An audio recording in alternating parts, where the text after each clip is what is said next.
আসসালামু আলাইকুম, আমার নাম নূর আলম। নূর আলম,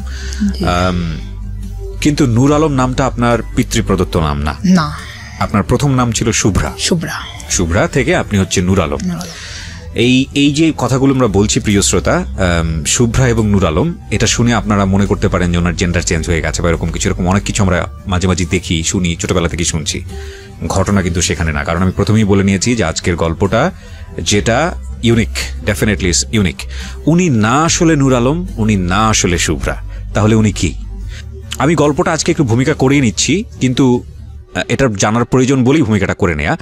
কিন্তু পুরো গল্পটা জানলে আপনারা বিষয়টা আজকে ক্লিয়ার হবেন। আমরা সাধারণত 3টা জেন্ডার জানি, একটা হচ্ছে মেল, ফিমেল, আর তারপর হচ্ছে থার্ড জেন্ডার, তৃতীয় লিঙ্গ যেটাকে আমরা বলি। অনেক সময় আমাদের এই আঞ্চলিক টার্মে হিজড়া বলা হয়, যদিও আমি শব্দটা নিয়ে আমার আপত্তি আছে, বৃহন্নলাও বলা হয়। কিন্তু আমাদের যিনি আজকে গেস্ট, অ্যাকর্ডিং টু হার অথবা হিজ, যাই বলি না কেন, ভার্স অনুযায়ী, সেটা হলো যে উনি আসলে এই 3টা জেন্ডারের একটা জেন্ডারেও পড়েন না। আমি কি ভুল বলেছি? জি, আমি কি ভুল বলেছি না ঠিক বলেছি? না, ঠিক বলেছি। ওকে, তো তার মানে আমরা আপনাকে মেলও বলছি না, ফিমেলও বলছি না, এবং যদি বলি যে থার্ড জেন্ডার যেটাকে বলে সেটাও বলছি না। এটা তাহলে আপনি যে অবস্থানে বর্তমানে আছেন এটাকে কি বলে? মানে কোনো টার্ম কি আছে ডাক্তারি ভাষায় বা মেডিকেল সায়েন্সের ভাষাতে? কোনো টার্ম কি আছে? জি, আমি আগেও জানতাম না, এখন জানি। এটাকে ইন্টারসেক্স বলে। শুধু ইন্টারসেক্স? জি, ইন্টারসেক্স এটা হচ্ছে আপনাদের এই লিঙ্গ জাতীয় যে ব্যাপারগুলো সেটা বোঝানোর জন্য। এটা কি আলটিমেটলি মেডিকেল টার্মই ইন্টারসেক্স? হ্যাঁ। ওকে, আমার জানা নেই, আমি এটা নিয়ে পড়াশোনা করবো ডেফিনেটলি, উনি যেটা বলছেন সেটার উপরে। ঠিক আছে, আমরা আপনার কাছ থেকে ডিটেল শুনবো। প্রিয় শ্রোতা, আমি প্রথমে কিছুটা অবাক হয়েছি, এবং উনি বলেছেন যে আজকে মানুষকে সচেতন করার জন্য উনি আজকে এখানে এসছেন। ভূমিকাটা আমি করে নিলাম, কিন্তু এটা গল্প না, গল্পটা অন্যখানে। শুরু করা যাক। আপনার বয়স কত? আমার বয়স 29 বছর বয়স। জি, তো নূর আলম বলেই আমি সম্বোধন করি, বিকজ আপনাকে সবাই যেহেতু নূর আলম নামেই চেনে। তো শুরু করুন আপনি একবারে ছোটবেলা থেকে, যেখান থেকে মনে আছে। আপনি তো জীবন গল্প শুনেছেন নিশ্চয়ই, শুনেই তো এখানে ফোন করেছেন, তো আপনি তো জানেনই আসলে কিভাবে বলে সবাই। জি, শুরু করুন প্লিজ। আমার জন্ম 1992 সালে। আমার জন্ম হওয়ার পর আমি মেয়ে হয়ে জন্ম নিই। যখন দেশে একটা আছে ধাইমা, এসে বলতেছে মেয়ে হয়েছে। আচ্ছা আচ্ছা।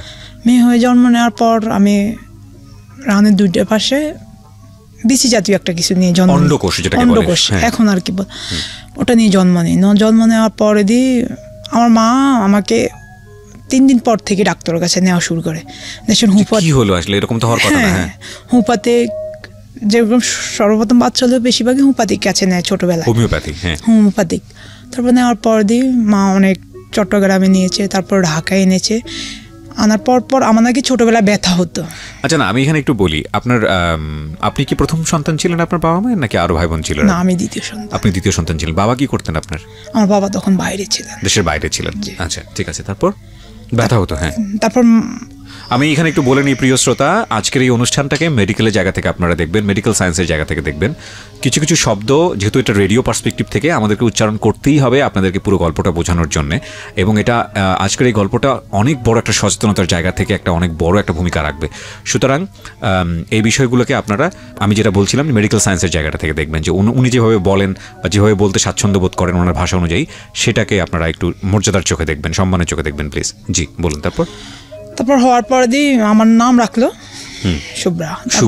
হ্যাঁ, রাখার পরে হলো কি, আমাকে নিয়ে তো ডক্টরের কাছে আসতেছে। তারপরে এভাবে করতে করতে আমার বয়স 5 বছর হয়ে গেল। তারপর আমার নাক কান ছিদ্র মানে ফুটো করেছে। 5 বছরের মধ্যে আপনাকে কি করলো? ডাক্তারের কাছে নিয়ে কিছু করেছে? ডাক্তার কিছু বলেছে? না, তখনও কিছু করে না। আমি বলতেছি এর ভিতরে আমার নাক কান ফুটেছে। একটা মেয়ে যেভাবে বড় হতেছে আমি ওইভাবে, আমার চুল ছিল এতটুকু পর্যন্ত। হওয়ার পর হলো কি, আমাকে আমার মা ঢাকা আনার পর আমার নাকি একদিন ব্যথা হয়েছিল অনেক, তখন আমার মা ঢাকা এনেছে। আচ্ছা, এগুলো আপনি সব মার কাছ থেকে শুনেছেন? তখন আপনার কোনো মেমোরিতে নাই, খুব ছোটবেলার গল্প? হ্যাঁ। আচ্ছা। আনার পর হলো কি, আমাকে উত্তরা জাহানারা ক্লিনিকে অনেকগুলো হাসপাতালে নিল। নেওয়ার পর উত্তরা জাহানারা ক্লিনিকে। কত বছর বয়স এটা?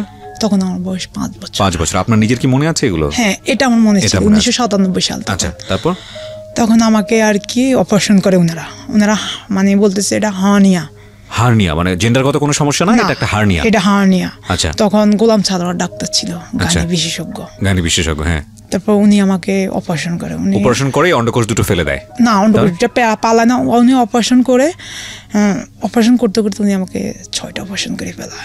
ওই সময়টাতেই? হ্যাঁ। একবারই 6টা অপারেশন করে? একবারে 6টা অপারেশন। কিসের অপারেশন করে উনি মানে হার্নিয়া করে অপারেশনটা ভেবে করার পর উনি এটা দেখতে চাচ্ছে এটা কি। অপারেশন করার পর হলো কি, অপারেশনটা শেষ করার পর আমার জ্ঞান আসে না, 72 ঘন্টার ভিতরে আমার জ্ঞান আসে না। তখন আমার মা অনেক কান্নাকাটি, চিল্লি। তারপর ডাক্তারকে বলছে যে আপনি একটা অপারেশন কথা বলে আমার সন্তানকে 6টা অপারেশন কেন করেছেন। ডাক্তার এসে বললো যে আমি 6টা অপারেশন করেছি? হ্যাঁ, না ডাক্তার তখন বলে না, আচ্ছা পরে বললো আর কি। আচ্ছা, তখন কি হয়েছে আমাকে সেটাই আগে একটু বলেন। হ্যাঁ, তারপর তখন অপারেশন করার পর আমার জ্ঞান আসে না, তখন তো মা কান্নাকাটি যে গরু একটা প্রভাব আছে দেশে যে ধমের বদল ধম দেবো, গরু কাটি মেজানি খাওয়াবো, এই ধরনের একটা কথা হয়েছিল। তো মা নিয়ত করার পর আমার মানে নামের পরে জ্ঞান ফিরে। আচ্ছা, জ্ঞান ফিরার পরে ডাক্তার মাকে বললো যে ও তো মেয়ে না, ও ছেলে। মানে জ্ঞান ফেরার পরে বলেছে আপনি ছেলে? হ্যাঁ। আচ্ছা, তারপর বলতেছে ও মেয়ে না, ও ছেলে। ওর দুই পাশে এটা হার্নিয়া না, এটা অন্ডকোষ। ও 18 বছর বয়সে ও পুনরায় ছেলে হয়ে যাবে। মানে অপারেশন করে কি করেছে এর মধ্যে? কটা অপারেশন করেছে, কি করেছে সেগুলো না, সেগুলো বলে না। আমার বাবা মা তো শিক্ষিত না। আচ্ছা। আর বাবা তো বিশেষ করে দেশের বাইরে ছিল। আচ্ছা। মা ছিল। তারপর বলতেছে যে 18 বছর পর্যন্ত ও আস্তে আস্তে পুরোপুরি ছেলে হয়ে যাবে। আচ্ছা, তো আপনি ওই বয়সে উনি আপনার বাবা মা তো নিশ্চয়ই বাহ্যিকভাবে কোনো চেঞ্জ টের পাচ্ছিল যে উনি কি অপারেশন করেছে? আপনারা জানলেন কিভাবে যে উনি 6টা অপারেশন করেছে? ওটা জানলেন? এগুলো এখনো দাগ আছে সবগুলো অপারেশন। ও আপনারা নিজেরাই খুঁজে বের করেছেন যে উনি কোথায় কোথায়? বড় অপারেশন, শুধু নাভি রাখি সব কেটে ফেলছে, নাভির নিচ থেকে ওই সময়টাতে। হ্যাঁ, আর অন্ডকোষের মধ্যে 2টা ছিদ্র করেছে। ওই সময় থেকে মাংস সিঙ্গাপুর পাঠাইছে। দাঁড়ান আমি একটু ধারাবাহিকভাবে যেতে চাই। তো এরকম একটা অপারেশন করার পর আপনার সেন্স আসলো এবং তারপরে ডাক্তার যেটা বললো যে ফাইন, এটা ও আসলে মেয়ে না, ও ছেলে। 18 বছর বয়সে গিয়ে ও ঠিক হয়ে যাবে। 18 বছর বয়স পর্যন্ত ধীরে ধীরে ঠিক হয়ে যাবে। এটা মানে ঠিক হয়ে যাবে, যদিও অপারেশন লাগতে পারে, পর শেষে লাগবে। আচ্ছা, তো আমি কাটাকুটি করে কি করলে আমি এটা দেখলাম, দেখে ঠিক করে দিলাম তোমাদেরকে, বা এরকম জানি না, কিছুই বলে না, সেটা জানি না, কিছুই বলে না। তারপর কি হলো? তারপর হলো কি, তখন আমি কাঁদতেছি, মা কি বলো তুমি এটা, কি বলো তুমি এটা, তুমি কি বলো তুমি এটা। তখন মা তখন আপনাকে ঘটনাটা বললো যে তুমি মা বললো, এবং ডক্টর বললো, জাহানারা ক্লিনিকে জাহানারা ম্যাম এসে বললো যে আমার মাকে এইভাবে উৎসাহিত করে, আমাকে দিয়ে দেন, আমি ওকে পালবো, আমার সন্তান নেই, আমাকে দিয়ে দেন, আমি ওকে মানুষ করবো। মা বলে যে আমি আল্লাহর কাছে কারই আমার সন্তানদেরকে এনেছি, আমি কেন আপনাকে দিতে যাব। তারপরে মা আমাকে আর দেয় নাই, না দেওয়ার পরে আমাকে মোটামুটি সুস্থ হলাম। ঢাকাতে রাখলো 3 মাস, রেখে সেলাই কাটলো একে ওই ক্লিনিকেই সেলাই কাটলো? ওই ক্লিনিকে নিয়ে সেলাই কাটলো। আমার খালার বাসা আবার সেই উত্তরাতে। আচ্ছা, খালার বাড়ি, বড় খালার বাড়ি। তো সেলাই কাটার পর হলো কি, নোয়াখালীতে নিবে আমাকে। এখন আমি যাচ্ছি না, লজ্জা, কিন্তু আমার ওই দিন থেকে লজ্জাটা আমার ভিতরে অলরেডি ঢুকে গেছে। কেন, কিসের লজ্জা? একটা মেয়ে ছেলে। ও আচ্ছা, মানে 5 বছর মেয়ে হিসেবে থাকার পরে আমি ছেলে হয়ে যাব, এই লজ্জাটা ঢুকে গেছে। যাওয়ার পর হলো কি, আমাকে যখন নোয়াখালী কি দেশের বাড়ি?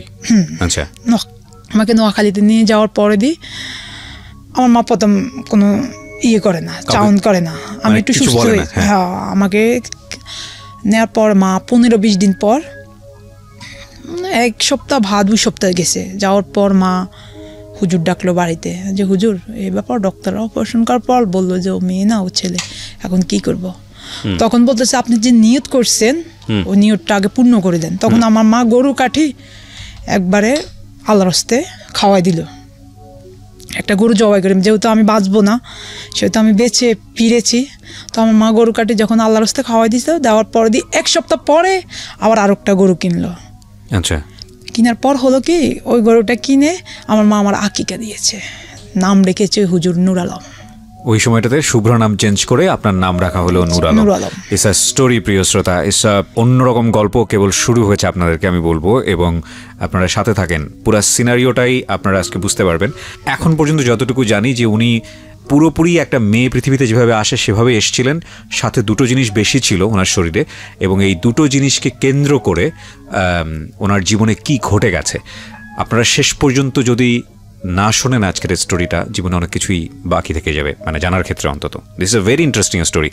ওকে, নাম রাখলো নূর আলম আপনাকে আকিকা দিয়ে, তারপর হলো কি, পরের দিন সকাল থেকে পুরা বাজার জানাজানি হয়ে গেল, মেয়ে থেকে ছেলে হয়েছে, মানে পুরো বাজার ধরে এটা জানাজানি হয়ে গেল, মেয়ে থেকে ছেলে হয়েছে। আমার বাবার নাম ধরে যে ওনার মেয়ে ছেলে হয়েছে। এখন কেউ বলতেছে যে নাকি অনেক গ্রামের ভাষা বলতেছে আল্লাহ নজিরে দেখা বা আলোকিত ঘটনা আর কি। হলো কি, সকাল 10টা বাজলো আর কলেজ, তারপরে দিয়ে সরকারি কলেজ, তারপরে দিয়ে আপনার এই যে স্কুল, গার্ল স্কুল, মেয়েরা ছেলেরা বাড়ি আর ইয়ে রাখে না, পুরা বাড়ি একটা ঘাস ছিল না আমাদের এলাকায়, মানে লোকজন এত ভিড় হয়েছে। আমি কিন্তু লুকিয়েছিলাম, আমাদের তখন টিনের ঘর ছিল, এমনিতে ভারী বাউন্ডারি ছিল, এমনিতে টিনের ঘর ছিল। আচ্ছা। তো তারপর দিয়ে আমার দাদি লোক কমাইতে না পারে, পরে দাদি মেন গেট লক করছে, করার পর মানে গেট বাউন্ডারি গেটটা লক করেছে। তারপর মানুষ, বাচ্চারা জানে না এখন, আবার ওরা যে বাউন্ডারিটা করে, মানে যত বাধা হবে এসব ব্যাপারে তত বেশি মানুষের আগ্রহ হয়ে থাকে বেশি। তারপর আসার পর হলো কি, আমি তো কাঁদতেছি, ওই থেকে আমি কাঁদতেছি, আমি কিচ্ছু খাইতেছি না, আমি কাঁদতেছি। মা বলতেছে তুমি এমন করো কেন, আল্লাহ আমাকে দিয়েছে। আমার মাও কান্না করতেছে যে আমার মা কিন্তু এটাতে হ্যাপি না। আমার বলতেছে আমার ছেলে আছে, মেয়ে আছে, এবং আমার 1 বছর পর আমার আরেকটা বোন হয়েছে। যাই হোক, বলতেছে আমার তাহলে আল্লাহ যা দিয়েছে তাই তো আমি হ্যাপি ছিলাম, কেন এমন হলো। তারপর হলো কি, তখন হুজুররা বললো যে ওকে মাদ্রাসা দেন, হয়তো আল্লাহ পাক আপনাকে এটা ভালো, ওনাদের কথা বললো, বলার পরে দিয়ে আমাকে মাদ্রাসা দিবে, আমার জন্য টুপি কিনে আনলো, তারপর দিয়ে পাঞ্জাবি পায়জামা সিলে আনলো। মাদ্রাসা অলরেডি মানে ভর্তি করেছে, কিন্তু আমি যাই না, আমাকে নিতে পারে না। ঘর থেকে বের হন না, আমার মন থেকে মাদ্রাসা আসে না। আচ্ছা।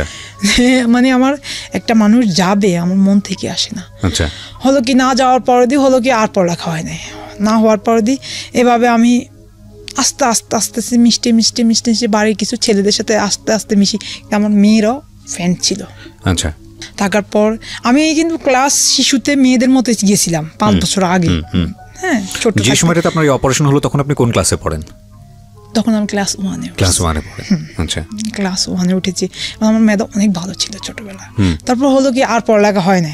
মানে আপনি জানেননি, স্কুলেও জানি, মাদ্রাসাও জানি? না, স্কুলেও যাই না, মাদ্রাসাও যাই না। এই ঘটনাকে কেন্দ্র করে তখন আমার বয়স ধীরে ধীরে হচ্ছে, আমার বয়স 9 বছর হচ্ছে। আচ্ছা। কিন্তু আমি এর ভিতরে কিন্তু আমার মেমোরিতে এটা কাজ করে, আসলে দুঃখের জিনিসগুলো মানুষের মনে থাকে। আমি ওই দিন থেকে চোখের পানি, প্রত্যেক দিন রাত্রে আমি কাঁদি যে আল্লাহ হয়তো আমাকে সকালবেলা, এবার ছেলে হলো আমার পুরোপুরি ছেলে বানিয়ে দিবে, মানে এক রাতের মধ্যে সব ঘটনা ঘটে যাবে। আমি আস্তে আস্তে বাজারও যাচ্ছি হালকা করে, হালকা। এর ভিতরে আমার ছোট খালার বিয়ে হলো, আমার মামাদের বিয়ে হইতেছে, সবাই এসে আপনাকে দেখে, আপনাকে খোঁজে।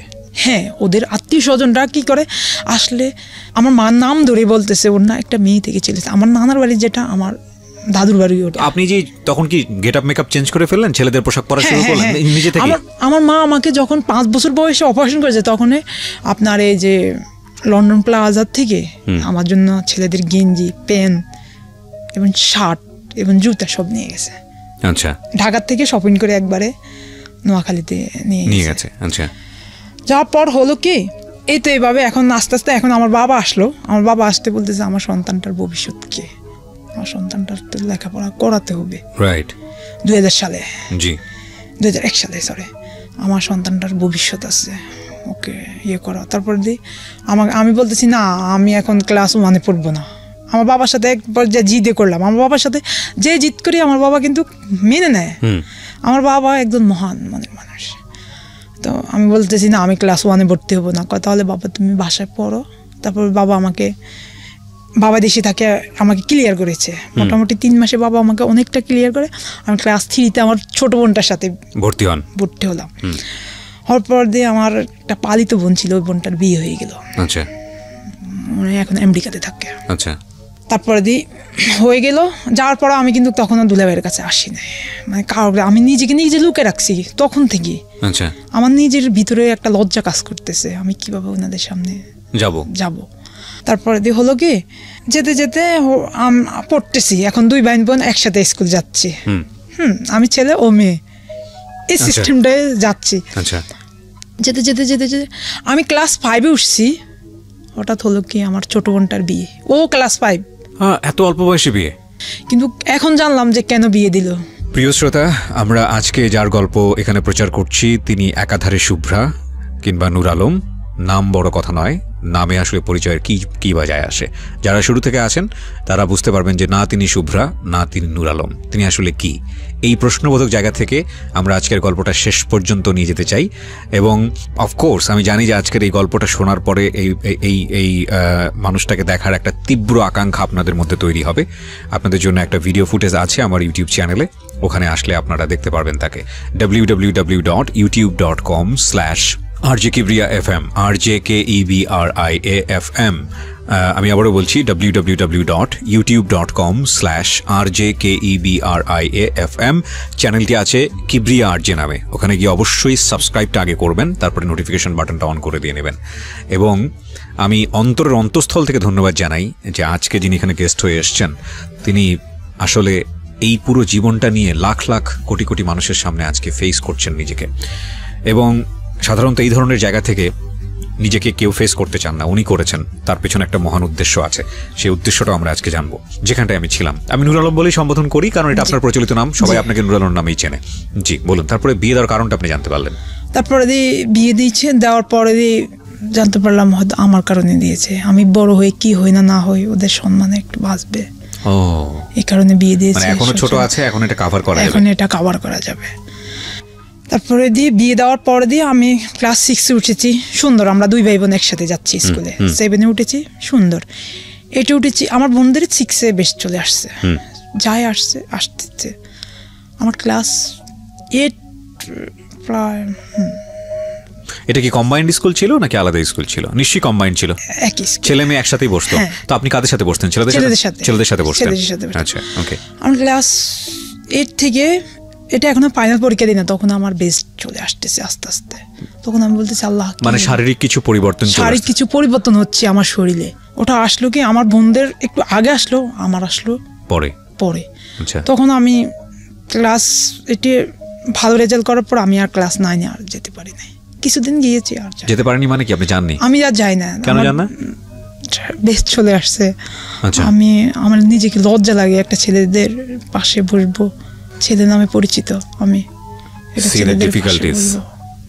অ্যাকচুয়ালি ওনার যখন অল্প বয়স ছিল তখন পর্যন্ত এটা ওকে, কারণ উনি বাচ্চা, না ছেলে না মেয়ে এটা আসলে এখনো কোনো ফ্যাক্ট না, শিশু অবস্থায় আছে। কিন্তু যখন বয়ঃসন্ধিকালে শরীরের মধ্যে পরিবর্তন চলে এসছে, ডাক্তার বলেছে উনি ছেলে হবে, সে কারণে উনি ছেলেদের সঙ্গে মিশেছে। কিন্তু বয়ঃসন্ধিকালের পরিবর্তনের কারণে ওনার ভেতরে যে পরিবর্তনগুলো, শারীরিক পরিবর্তনগুলো চলে আসে, সেটা চলে আসছিল এবং সেটা ট্রান্সপারেন্ট, সেটা বোঝা যায় বাইরে থেকে। এবং উনি আর না পারতেছে ছেলেদের সাথে বসতে, না পারতেছে মেয়েদের সাথে বসতে। C the difficulties. আপনি পৃথিবীর কোন কমপ্লেক্স সিচুয়েশন দিয়ে এটাকে ব্যাখ্যা করবেন? একটা মানুষের বড় হয়ে ওঠার পেছনের কি ভয়ঙ্কর রকমভাবে একটা বাধার ব্যাপার। জি, তারপর আপনি স্কুলে যাওয়া বন্ধ করে দিলেন? তারপর স্কুলে যাওয়া বন্ধ করে দিলাম। হ্যাঁ, দেওয়ার পরে আমার বাবা আসলো বাংলাদেশ, ব্যাক করলো। জি, ব্যাক করে দেওয়ার পরে আমার বাবা আবার আমাকে ট্রিটমেন্ট করবে। আচ্ছা, আবার আমাকে ট্রিটমেন্ট করবে। কিন্তু তখন হয়েছে কি, ছোটবেলাতে আমাকে একটা সম্পত্তি বিক্রি করে আমাকে ট্রিটমেন্ট করেছে। কিন্তু এখন আমার বাবার এখনো একবারে চলে আসছে বিদেশ থেকে, আমার বাবার হাতে টাকা ছিল না। আচ্ছা, তারপর আমার বাবা কি করলো, ধার দেনা করে ঢাকাতে আসলো, যে কোন ডক্টরের কাছে নিয়ে। তখন আমার এর ভিতরে আমার একটু ভুল হয়েছে। আমার বাবা আমার ক্লাস 6-এ থাকা অবস্থায় আমার বাবা কি করেছে, আমার জন্য একটা রুম করেছে, ভিতরে ওয়াশরুম, ইংলিশ কমেট দিয়ে। আচ্ছা, মানে আমার বাবা তখনই আমার জন্য একদম সেফ। আচ্ছা, যাতে করে কোনো প্রবলেম ফেস না হয় আমার জন্য। আচ্ছা, আমার বাবা এইভাবে করেছে। আমার বাবা সবসময় বলে এটা আমার জন্য আশীর্বাদ, আল্লাহ আমাকে এটা সম্পদ দিয়েছে। আমার বাবা বলেছে একটা সম্পদ বিক্রি করে আমি আরেকটা সম্পদ ঠিক করবে, আমার সম্পদের কোনো দরকার নেই, আমার এই সম্পদটাই সবচাইতে আমার মূল্যবান। বাহ, মাশাআল্লাহ, মাশাআল্লাহ, I am proud of you. আচ্ছা, বাবা বেঁচে আছেন? আলহামদুলিল্লাহ বেঁচে আছে বাবা। The best gift you have actually. Okay, বলেন তারপর এই তো আর পড়ালেখা বিক্রি করে ট্রিটমেন্ট করবে, সম্পদ বিক্রি করে। হ্যাঁ, তারপর আমাকে ঢাকা নিয়ে আসতেছে, তাও আবার এই ডাক্তার ওই ডাক্তারের কাছে পাঠাতেছে, ওই আগের ক্লিনিকে। সরি আমি কথা বলতে ভুলে গেছি। 8 বছর বয়সে গিয়েছি, 9 বছর বয়সে গিয়েছি, 10 বছর গিয়েছি, যে উনি তারপর মারা গেছে। যখন আমার বয়স 10 বছর 11 বছর হয়েছে, ওই ডাক্তারটা মারা গিয়েছে। যাওয়ার পর ঢাকা শিশু হাসপাতালে আবার আমাকে ইয়ে করলো। আচ্ছা আচ্ছা। তারপর ঢাকা শিশু হাসপাতাল মোস্তফা ফারুক না কি জানি নাম, আমার সঠিক মনে নেই, সমস্যা নেই। হ্যাঁ, উনার কাছে নিয়েছে। নেওয়ার পর উনি বলতেছে দেখেন এখনো কিছু বলতে পারি না, ওর আগে 18 বছর হোক। আমাদের দেশে চিকিৎসা বিজ্ঞান এত নিচু তখন ছিল। তারপর বাবা যখন আমাকে ক্লাস 9-এ পড়ে, যখন আমার বাবা আমাকে বলতেছে ওকে ডাক্তার কাছে নাও, তারপর আবার ডাক্তার কাছে আনলো। ওনারা কিচ্ছুই বলতে পারতেছে না, ওনারা বলতেছে আগে 18 বছর হোক, আগে 18 বছর হোক, এটাই বলতেছে। আপনারা আর কিছুদিন দেখেন, আর কিছুদিন দেখেন, আর কিছুদিন দেখেন, দেখেন ওর মিস হয় নাকি। তো মানে 18 বছর মানে ওই সময়টার জন্যই আলটিমেটলি অপেক্ষা করছেন। হ্যাঁ, তারপর 18 বছর হওয়ার ওনারা যখন বললো যে অনেকগুলা রিপোর্ট করলাম, অনেকগুলা রিপোর্ট করার পর আবারও ওনারা 18 বছর দেওয়ার পর বাবা আমাকে দেশে নিয়ে গেল। আচ্ছা, দেশে নিয়ে যাওয়ার পর বাবা কি করলো, তখন আমাদের সংসারটা একটু অভাবে পড়ে যায়। আচ্ছা, হওয়ার পর আমার বাবা একটা দোকান কিনলো 35 লাখ টাকা দিয়ে। আচ্ছা, তো আমি ওই দোকানে একটা রেস্টুরেন্ট দিয়েছি, হোটেল। আচ্ছা, ওই দোকানে ওই সময়টাতে আপনি হোটেলে বসা শুরু করলেন? বসা শুরু করলাম। আচ্ছা, হোটেলটা দিলাম। দেওয়ার পর হলো কি, হোটেলটা দিতেছি আর মানুষ আসতেছে, আমি জিনিসটাকে লুকেছি, গুছা ধরে যেভাবে হাঁটে, এভাবে হাঁটতে হলো কি আমার পিঠে অনেক ব্যথা। মানে আপনি নিচু হয়ে হাঁটতেন, যাতে করে আপনাকে দেখে যাতে বুঝতে না পারে যে আসলে আপনি একটা মেয়ে বা আমার ভিতরে মানে আমার বেস্ট আছে এই ধরনের কিছু। আচ্ছা, হাঁটতে হলো কি আমি অলরেডি যোগা হয়ে যাচ্ছি। যোগা হয়ে যাওয়ার পরে আমার অনেক ব্যথা আমার পিঠে, আমি ঘুমাতে পারতেছি না, কিছু করতে পারতেছি না। এর ভিতরে আমার মা বলতেছে ওকে ডাক্তারের কাছে নেওয়া দরকার আরেকবার। তখন আমার বাবাও বলতেছে যে আল্লাহ, আমার এখন টাকাও নাই, আমি কি করব, ওকে তো ডাক্তারের কাছে নেওয়া। আলহামদুলিল্লাহ হোটেলটা অনেক ভালো ছেলে, মানে অনেক ভালো ছেলে দিয়েছি আমি। হ্যাঁ, আমি যখন হোটেল দিয়েছি 15 কেজি চাউলের ভাত বিক্রি করতে আমি 85 কেজি পর্যন্ত উঠেছি। মানে এত সুন্দর করে আমি হোটেলটা সার্ভিস দিয়েছি। কিন্তু পরে শেষে হলো কি, আমার ভাই বাংলাদেশ থাকবে না, উনি বাইরে কান্ট্রিতে চলে যাবে। উনি ইন্টার পরীক্ষা দেওয়ার পরে চলে যাবে। উনি ইটালি চলে গেল, উনি আবার ব্যাক করলো 6 মাস থেকে। আমি তো হোটেল চালাইতেছি, উনি থাকে না, ওনার ভালো লাগে না, বাংলাদেশ ব্যাক করে। ওর পরে হোটেল দিতে হলো কি, যখন ব্যথাটা হইতেছে আর আমি টিকতেছি না। ব্যথা মানে কি, পিঠে ব্যথা হচ্ছে? তারপর একটা শেয়ার বাজারের সমস্যা হলো, আমার প্রায় 1 কোটি টাকার মারি খেলো। আপনার বাবা? আমার ভাই। আচ্ছা, ভাই মার খাওয়ার পর আমার ভাই বললো যে ওনার পিঠে কেন ব্যথা হতো আপনারা নিশ্চয়ই তখন বুঝে গেছেন। উনি আসলে ওনার শরীরের আপার পার্টটাকে হাইড করতে চাইতো, এবং যে কারণে উনি গুজ হয়ে হাঁটতো, মাথা নিচু করে হাঁটতো, যেটা আসলে প্রয়োজন ছিল না। এবং এই কারণে ওনার মেরুদণ্ডটা ভাঁজ হয়ে যায়, এবং মেরুদণ্ড ভাঁজ হয়ে গেলে ওনার ওখানে প্রচুর ব্যথা হওয়া শুরু করে। তখন আমার ভাই বললো যে এইভাবে আর চলা যায় না মা, ওকে ডক্টরের কাছে নাও। এর ভিতরে আমি অনেক কান্না করতাম। আমার মা রাত্রে আমার দরজার পাশে আসি শুনতো, অনেক কান্না করতাম। আমার মা, আমি তাজ্জুদ নামাজ পড়ে আল্লাহর কাছে, আল্লাহ আল্লাহ তুমি আমার দিকে মুখ ফিরে একটু তাকাও আল্লাহ। আমার মাও যে আমার জন্য প্রত্যেকটা সময় যে কাঁদছে আমি বুঝতে পেরেছি। তারপর কি হলো? তারপর হলো, তখনও তো আপনার 18 বছর বয়স হয়নি? না, এখনো 18 বছর পূর্ণ মানে তখনও একটা মনে হচ্ছিল যে কিছু একটা হবে, আশা আছে। তারপর বাবা বলতেছে যে এভাবে আর হয় না, আমি একটা বাইরে চলে যাই। যাওয়ার পর তুমি আমার মাকে বলতেছে তুমি ওর ট্রিটমেন্টটা করো।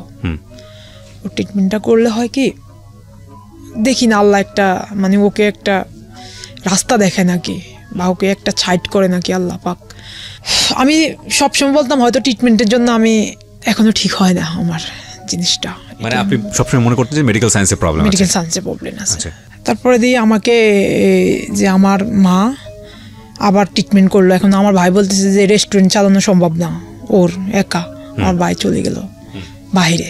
যখন ভাই টাকা টুকা মার খাইলো তখন আমার ভাই চলে গেল বাইরে চলে যাওয়ার পর এখানে আমি ভাইকে কিছু রেন্ট করে দিয়েছি। ভাই বাইরে যাওয়ার সময় ব্যাংক থেকে 20 লাখ টাকা লোন করে দিয়েছি ভাইকে, সোনালী ব্যাংক থেকে।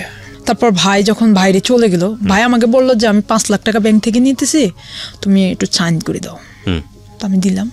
তারপর জানতে পারলাম যে ভাই, তখন আমি জানলাম না ভাই 20 লাখ টাকা লোন নিয়েছে। আর দোকানের অ্যাডভান্স, দোকান রেখে দোকান রেখে 12,80,000 টাকা অ্যাডভান্স নিয়েছে। এত টাকা নিয়ে সে বিদেশে গিয়ে কি করবে? ও মার খেয়েছে। ও অনেক বড় একটা মার খেয়েছে। ও যে শেয়ার বাজার, আচ্ছা তখন রাইট হ্যাঁ, তারপর অনেক বড় একটা মার খেয়েছে।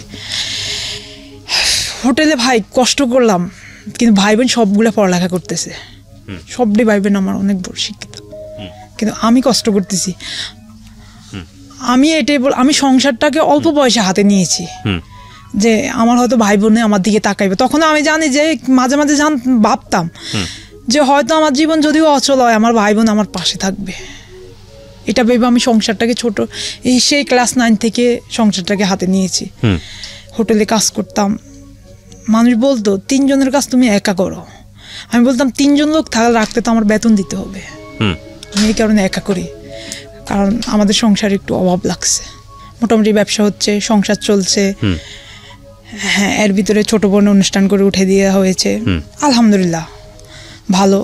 বাবা এর ভিতরে বাবা বলতেছে এভাবে হবে না, যেহেতু বড় ছেলেটা রেনি হয়ে গেছে, তাহলে আমি জমি বিক্রি করি। আমার বাবা 22 কাঠা সম্পত্তি বিক্রি করে আমার ছোট বোনটাকে অনুষ্ঠান করে একবারে সুন্দর করে উঠিয়ে দিয়েছে। দেওয়ার পরে আমার বোনের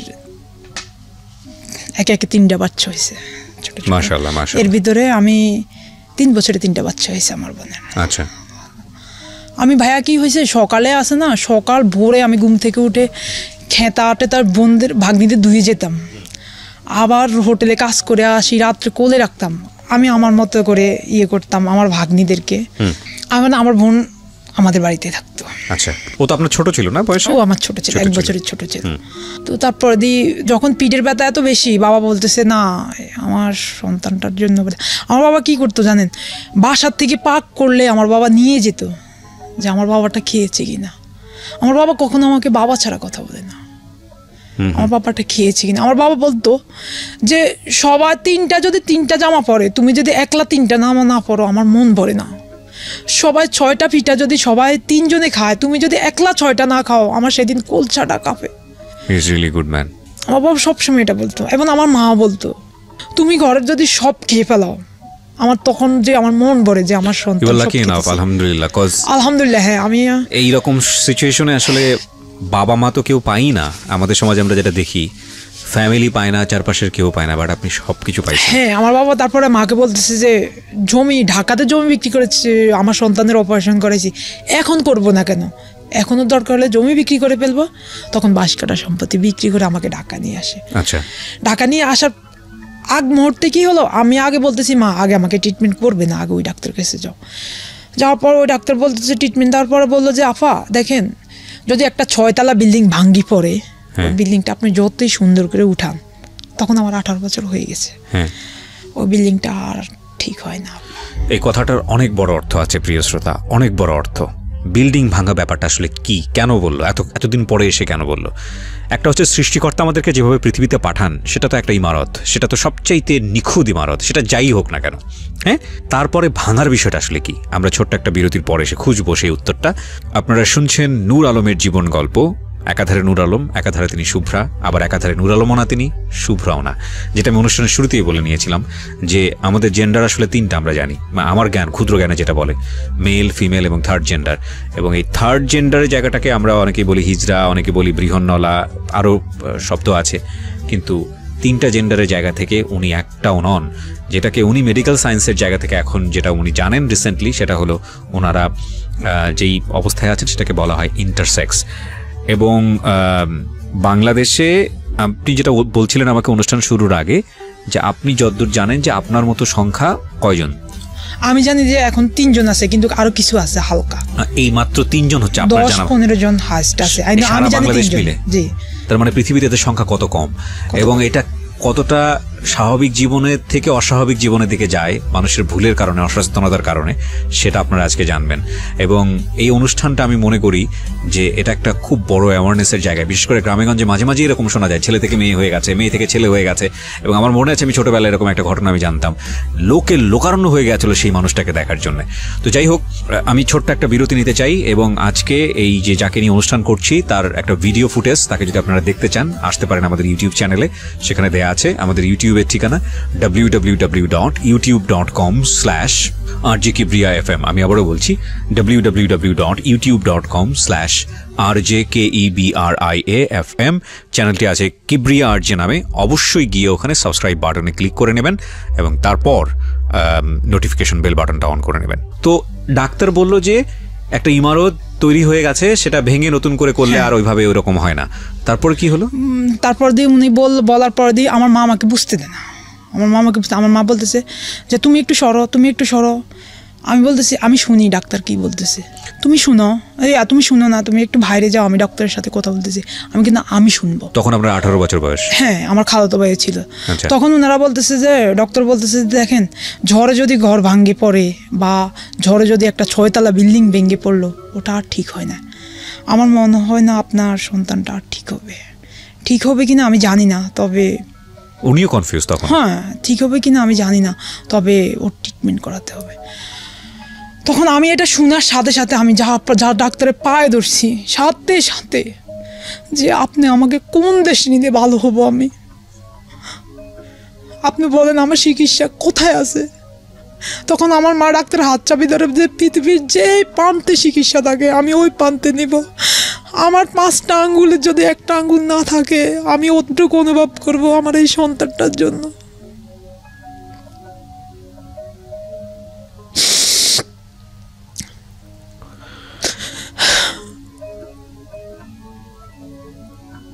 ওকে,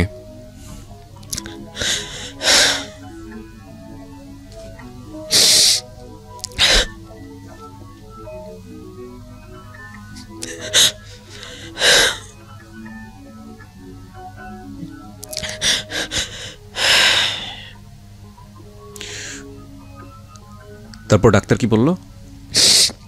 তারপর আমি আর কোনো কথা শুনি না। আমি ওনার ইয়ের থেকে বেরিয়ে চলে আসছি। ও মা তো আমার পিছিয়ে দিয়ে, মা বলতেছে কি গাড়ির নিচে মাথা দেয় না কি দেয়। আমার মা আমার খালাতো ভাইকে বলছে ওকে ধরো। তারপর আমি বেরিয়ে চলে আসছি। আসার পর হলো কি মা আমি চলে যাবো দেশে, অলরেডি মা আমাকে দেশে নিয়ে গেছে।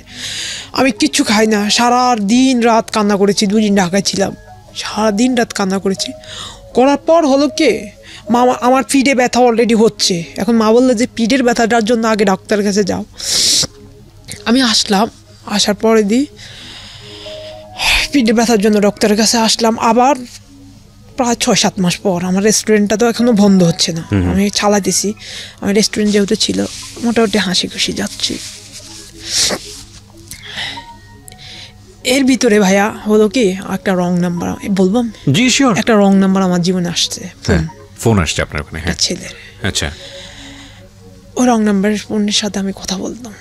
আচ্ছা, সেই 2011 সাল থেকে ওই সময় রেগুলার কথা বলতেন তার সঙ্গে? হ্যাঁ, আপনি যেহেতু কথা বলার প্রসঙ্গে চলে আসলেন, আমার অনেকক্ষণ ধরে মনে হচ্ছিল আপনাকে বেশ কয়েকটা কোশ্চেন আমার করা দরকার। ডাক্তার আপনাকে ট্রিটমেন্ট করে বলেছে আপনি ছেলে, হ্যাঁ, এবং সেটা ছোটবেলা থেকেই আপনাকে ওই পরিবেশে বড় করার চেষ্টা করা হচ্ছে। ফিজিক্যালি আপনি যেটা দেখতে পাচ্ছেন যে আপনার মধ্যে যে গ্রোথ সেটা আসলে মেয়ে। 18 বছর বয়স পর্যন্ত অপেক্ষা করা হলো। সাধারণত এই সময় মেয়েদের পিরিয়ডের জন্য যে ব্যাপারটা থাকে, যখন আপনি ডাক্তারের কাছে গেলেন ওই সময়টাতে কি হলো? আপনার কি এই পিরিয়ডের ব্যাপারটা কন্টিনিউ হয়েছে নাকি আলটিমেটলি এটা অফ ছিল? না, অফ ছিল। Very strange situation. দেখেন, ওই জন্য বলি না যে আল্লাহ আমাদেরকে যেভাবে দুনিয়াতে পাঠায় এটার উপরে মাস্তানি না করাটাই বেটার। অনেকেই করেন ইনফ্যাক্ট। দেখেন, ওনাকে আপনারা ভিডিওতে আসলে দেখতে পারবেন, উনি definitely she looks like a girl, একটা মেয়ের মতো। ওনাকে বাহ্যিকভাবে যেটা দেখা যায় উনি মেয়ের মতো, কিন্তু মেয়েদের সাধারণত শরীরের যে স্বাভাবিক ব্যাপারগুলো থাকে তার মধ্যে অন্যতম একটা ব্যাপার হচ্ছে মান্থলি যে বিষয়টা, সেটা ওনার নাই। হ্যাঁ, আমি অনুষ্ঠানের শুরুতেই আপনাদেরকে বিনীতভাবে রিকোয়েস্ট করেছি যে আজকে এই অনুষ্ঠান বোঝার জন্য কিছু মেডিকেল টার্ম আমরা ইউজ করব, সেটা অনুষ্ঠানের পার্সপেক্টিভ থেকেই আপনারা বিষয়টাকে দেখবেন, বিকজ স্টোরিটা ইজ ভেরি সেন্সিটিভ। এবং 18 বছর বয়সে সেটা হয়নি। তখন ডাক্তার যে রিপ্লাইটা দিল সেটা হচ্ছে যে একটা ইমারত, যেটা 6তলা ইমারত একটা তৈরি হয়ে গেছে, যেটা পাঠাইছে আল্লাহ যেভাবে দুনিয়াতে, এটাকে ভেঙে চুরে নতুন করে করতে গেলে এটা সেরকম হবে না। নাও টেল মি, এই মেয়েটা কোথায় যাবে? ও তো না ছেলে, ও তো না মেয়ে। এবং এটা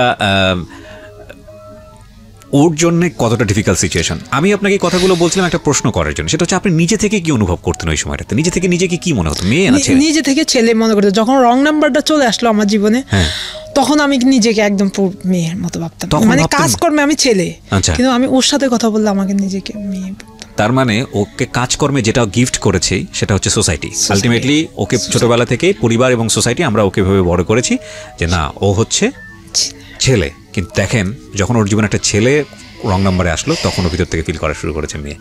ভেরি ইন্টারেস্টিং স্টোরি। আমরা আরো সামনের দিকে আগাবো। হ্যাঁ বলেন।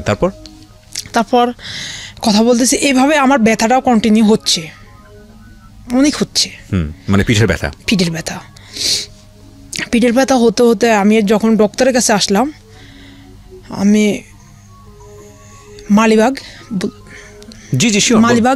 মালিবাগে পদ্মাতে আমি আসলাম ডক্টর কানিজ মাওলা, অধ্যাপিকা কানিজ মাওলাকে দেখেছি। দেখার পর উনি কিন্তু প্রথম দিন আমাকে এভাবে আমার দিকে তাকায় না। হ্যাঁ, উনি শুধু খালি বললো তোমার কি সমস্যা? আমি বলতেছি আমার পেটের সমস্যা, এটা। আমার মা আমাকে নিয়ে আসলো, আমার মা আর আমার খালাতো ভাই। বলতেছি আমার পেটের সমস্যা, আমার কিছু খেতে পারতেছি না, আর আমার পিঠে অনেক ব্যথা, আমার পিঠটা ফুলে থাকতো, একদম ফুলে থাকতো। থাকার পর বলতেছে যে পরীক্ষা দিল। পরীক্ষা দেওয়ার পর ভাইয়া কি হলো, আমি ডক্টর কাছে গেলাম। যখন ডক্টর আমাকে আলট্রাসাউন্ড করতে নিল, নেওয়ার পর দিয়ে ঢুকতেছে নুর আলম আসো। আমি ভিতরে ঢুকতেছি আর বলতেছি যে না আপনাকে তো বলি না, আপনি তো নুর আলম না। আমি নুর আলমকে বলেছি আপনার মনে কোথাও ভুল হয়েছে। তা আমি বলতেছি আমি নুর আলম। বলতেছে না ভিতরে যান, আপনি বাইরে যান, আপনি আসবেন কেন? তো আবার বাইরে আছে। তারপর দিয়ে আবার ডাকলো, তারপর দিয়ে বললো যে ম্যাডামকে ফোন দিতে হবে। তখন ম্যাডামও যায় না, ম্যাডাম আমার দিকে ওইভাবে তাকায় না। আচ্ছা, প্রথম দিন যেদিন আমি ডক্টরের কাছে গিয়েছি উনি এবার তাকান, উনি শুধু রিপোর্ট করে দিয়েছে। আচ্ছা, আর 3 দিনের একটা দিয়েছে। পরে দিয়ে আমি ভিতরে ঢুকার পর দিয়ে আবার ঢুকার পর দিয়ে আলট্রাসাউন্ড করে বসা দেবে স্যার। উনি আমাকে আমার পেটের সমস্যার জন্য উনি আমাকে আলট্রাসাউন্ড করতেছে। উনি বলতেছে তুমি কি মেয়ে না ছেলে? ডাক্তার বলতেছে তুমি কি মেয়ে না ছেলে? ওর তো জরায়ু নাই। আমার মাকে বলতেছে ওর তো জরায়ু নাই, ওকে ও তোমার গার্ডিয়ান ডাকো। আমি তখন স্ট্রং, আমি বলতেছি স্যার যেটাই থাকুক, আমি ট্রিটমেন্ট করতে আসছি, আপনি আমার রিপোর্টটা করেন, আর কিচ্ছু চাই না। আমি জরায়ু নাই মানে কি জরায়ুটাকে ফেলে দিয়েছে নাকি এটা কি ন্যাচারালি না? আদৌ জানি না ভাইয়া। Big question. ওকে, তারপর দি বলতেছে যে ওকে, তারপর দিয়ে আসলো। ভাইয়া বিশ্বাস করেন কতগুলো মানুষের সামনে আমার কি যে লজ্জা লাগছে। তখন মন চায় যে যদি সাথে আমার একটু ছুরি থাকতাম, পেটের ভিতরে ছুরিটা ঢুকে দিই, যে সবগুলো মানুষের সামনে আপনি তো মেয়ে না, আপনি তো ছেলে না, আপনি মেয়ে, আপনি কেন এখানে আসতেছেন? রিপোর্টটা তো আপনার না, রিপোর্টটা তো অন্য একটা ছেলের।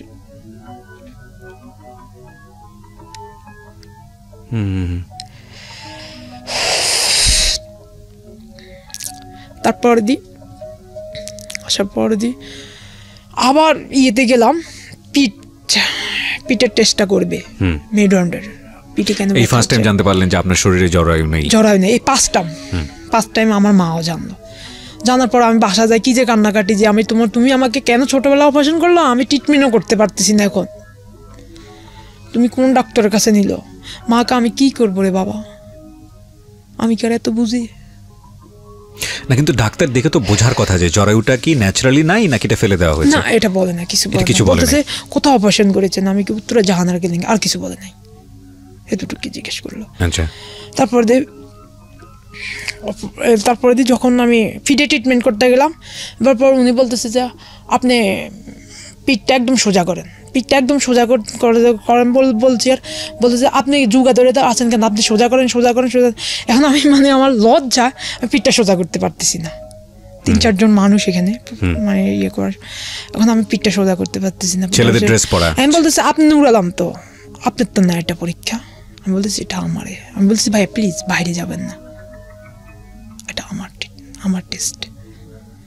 তারপরে উনি পরীক্ষা করার পর দেওয়ার পর ওনারা কি লিখলো জানি না, কানিজ মাওলাকে আমি যখন আমার রিপোর্টটা দিলাম 1 সপ্তাহ পরে সবগুলো রিপোর্ট নিয়ে দেওয়ার পর উনি কি বললো জানেন? উনি বলতেছে যে ওর বেস্ট কেটে পেলাম। সরাসরি বললো যে breast হ্যাঁ, কেটে- ওর বেস্ট কেটে ফেলান, ওর বেস্টের কারণে ও যোগাতে উঠতে পারতেছে। কবে থেকে কি হয়েছে ওর সমস্যা, কি হয়েছে, কি যে অবস্থা। কতগুলা মানুষ তখন কালমার সামনে কালমালে বলতেছে যে ওর বেস্ট কেটে ফেলান, তারপর দিয়ে বলতেছে যে না, আমি আর যাই না। আমি বলতেছি যে তখন আমার ফ্যামিলির সিদ্ধান্ত আমার বেস্ট কেটে ফেলবে, ফ্যামিলির সিদ্ধান্ত কেটে ফেলবে। Okay. কেটে ফেলবে, যেহেতু ও বলতেছে ও বেস্টের কারণে জুকা ধরে হাঁটতেছে, ও বেস্টটা Basically আপনি লজ্জা পাইতেন এই কারণে এটা করতেন। হ্যাঁ, আমি যেহেতু জুকা ধরে বলতেছে ওর মেরুদণ্ডের হাড্ডি বাঁকা হয়ে যাচ্ছে, পরে ওর ক্যান্সার হয়ে যেতে পারে এবং ও অল্প বয়সে জুকা হয়ে যেতে পারে। এখন যে আমি বসে আছি, এখন আমার ব্যথা হচ্ছে, চিন্তা হচ্ছে। তারপরে কেটে ফেলার কথা বললো এবং ফ্যামিলি থেকে সিদ্ধান্ত নিল কেটে ফেলা হবে। ফ্যামিলি থেকে আমার বোন বলতেছে যে না মা, কাটবো না, আল্লাহ যেভাবে দিয়েছে ওইভাবে থাকুক। কিন্তু আমার মা বলতেছে যে ও তো ফ্রিভাবে চলতেছে না। আমার মা বলতেছে আল্লাহ বাবা আমাকে এমন দিয়েছে, তুমি এমনই থাকো, তুমি কিসের জন্য এটা লুকাও, এটা লুকার তো কিছু না। কে বলছে এটা? আমার মা বলতেছে হ্যাঁ, এটা লুকানোর কিচ্ছু না বাবা। বাবা দেখো, একটা আমি মাকে কিভাবে বলবো, কিভাবে বুঝাবো? আমার একটা হাত না থাকলে আমি মাকে দেখাতে পারতাম, মা আমার হাত নাই।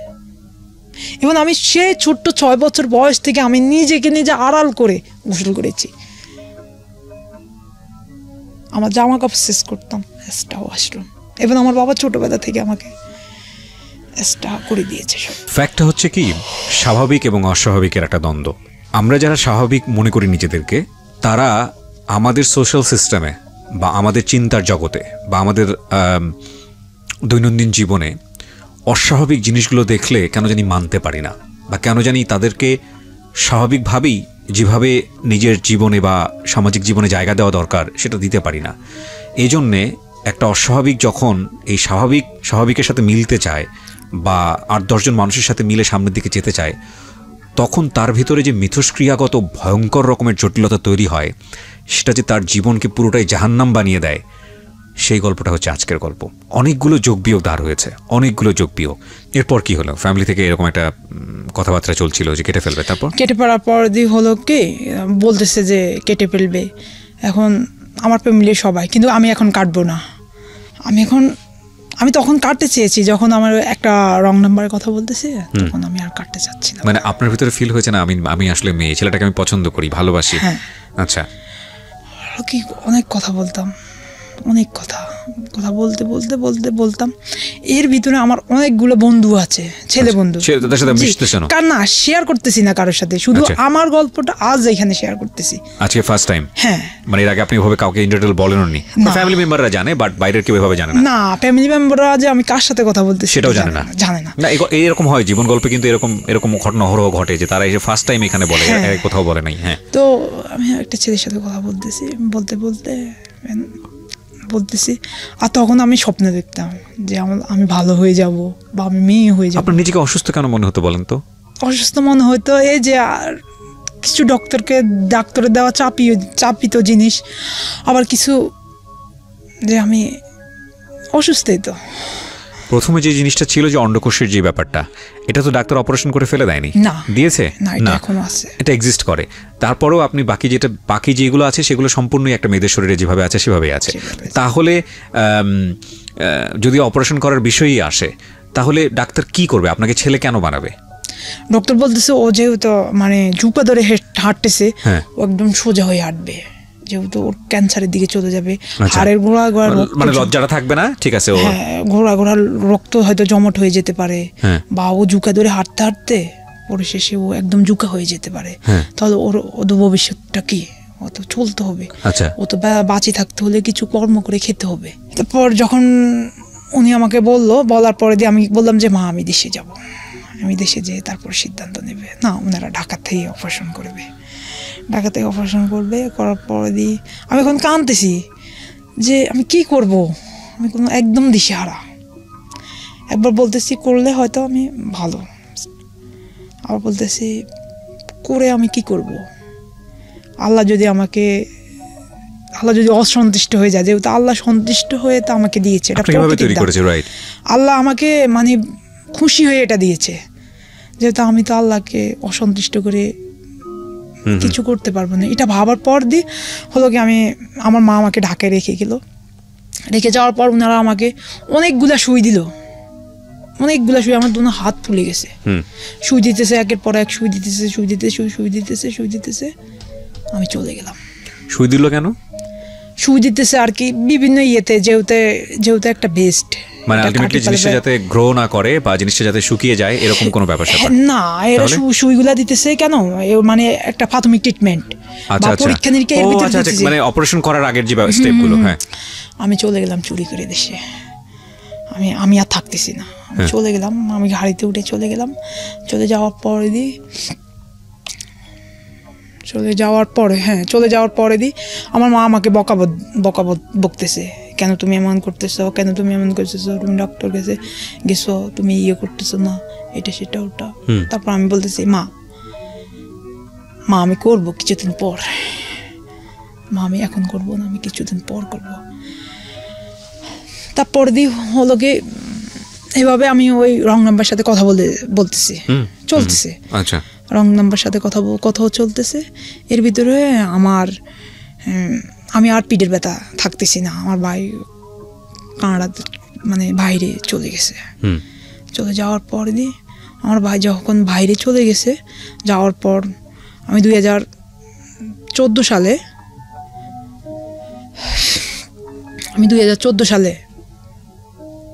রেস্টুরেন্টটা ছেড়ে দিয়েছি। আচ্ছা, যেহেতু আমার ভাই বিদেশ যাওয়ার সময় একটা টাকা অ্যাডভান্স নিয়েছে, 12,80,000 টাকা অ্যাডভান্স নিয়েছে, সেহেতু আমি দোকানটা ছেড়ে দিয়েছি। বিক্রি করে দিয়েছেন? না, বিক্রি না, অ্যাডভান্স নিয়েছে। আচ্ছা, আমাদের যে জায়গা রেস্টুরেন্ট ছেড়ে দিলেন মানে কি করলেন আসলে? রেস্টুরেন্ট থেকে কি করলেন? রেস্টুরেন্টটাকে মানে আমি করেছি যে ভাড়া দিয়ে দিয়েছি। আমাদের দোকানটা আমাদের নিজের। যখন আমি রেস্টুরেন্টটা ভাড়া দিয়েছি, দেওয়ার পরে ভাই বাইরে চলে গেছে। এখন আমি ট্রিটমেন্ট করব। এর ভিতরে আমার কথা হচ্ছে, আমার স্বপ্ন দেখা শুরু হয়ে গেল যে হয়তো আমার জীবনে কোনো একটা ভালো কিছু আসবে। তারপরে এই তো যাইতেছে দিন, সুন্দরভাবে যাচ্ছে। 2014 সালে যখন আমি আবার ডক্টরের কাছে আসতেছি, আবার ডক্টরের কাছে দেখালাম যে আমার জিনিসটাকে নিয়ে আমি জানতে পারলাম। ওনারা আমাকে ভার্ডেনে ডক্টর আহসানুল আমিন স্যারের কাছে গেলাম। আমি বারডেম না, উনি ঢাকা মেডিকেলে বসে। আচ্ছা, ডক্টর আহসানুল আমিন স্যারের কাছে গেলাম। যাওয়ার পরে 2014 সালে শুরু করার আগটা কি হলো, আমি প্রত্যেক রাত কান্না করতাম। প্রত্যেকটা রাত তাজ্জুদ নামাজ পড়ে আমি কান্না করতাম। আমার মাও কান্না করতো আমার কান্না দেখে। এমন একটা সবেরাত নয় যে আমি চিৎকার দিয়ে আল্লাহর কাছে না কাঁদছি যে আল্লাহ আমার জীবনে কি হইতেছে, আল্লাহ আমার জীবনে কি হইতেছে। তারপরে প্রত্যেকটা রাত আমি কান্না করতাম। কান্না করার পর হলো আমার মা বুঝতে পারতো। তখন আমার মা বলেছে যে সাইডটা বেশি ওই সাইডটা আমি বেছে নিব আমার সন্তানের জন্য। মানে যে সাইডটা বেশি? হ্যাঁ, ও যদি মেয়ের সাইডটা ঠিকই থাকে আমি মানে নেব। আচ্ছা, থাকে না দুনিয়া ভরে, তবে তুমি ডাক্তার কাছে যাও। তখন আমি মায়ের কথা শুনে আমি অনেক খুশি, হ্যাপি, যেহেতু আমার একটা সাপোর্ট আছে। আর তাছাড়া আমি একটা লোকের সাথে ফোনে কথা বলতে পছন্দ করেছি। ও কি জানতো আপনার এইরকম সমস্যা? ও জানতো? ও আজও জানে না? ওকে, বলেন তারপর। তো ডক্টর কাছে যাওয়ার পর ডক্টর বলতেছে যে একই প্রশ্ন, তোমার মেয়ে দেখলে আসে না, ছেলে দেখলে আসে, বা তোমার শরীরে তুমি কি ফিলিংস করতেছো? তখন আপনি কি অ্যান্সার করেছেন? আমি এটাই বলেছি যে আমি ছেলে দেখলে আসে। মানে আপনি ছেলেদেরকে অনুভব করেন? অনুভব করে, হ্যাঁ, ছেলেদেরকে ফিল করে। বলতেছে যে এখন তোমার বেসটা পালাই দিব। আমি বলতেছি রিপোর্টগুলো আগে করেন প্রত্যেকটা। তখন আপনি কনফিউজ, আসলে কি করবেন? হ্যাঁ, তখন আমি কি করব, একদিক দিয়ে আমি কি করব সেটাই ভাবতেছি।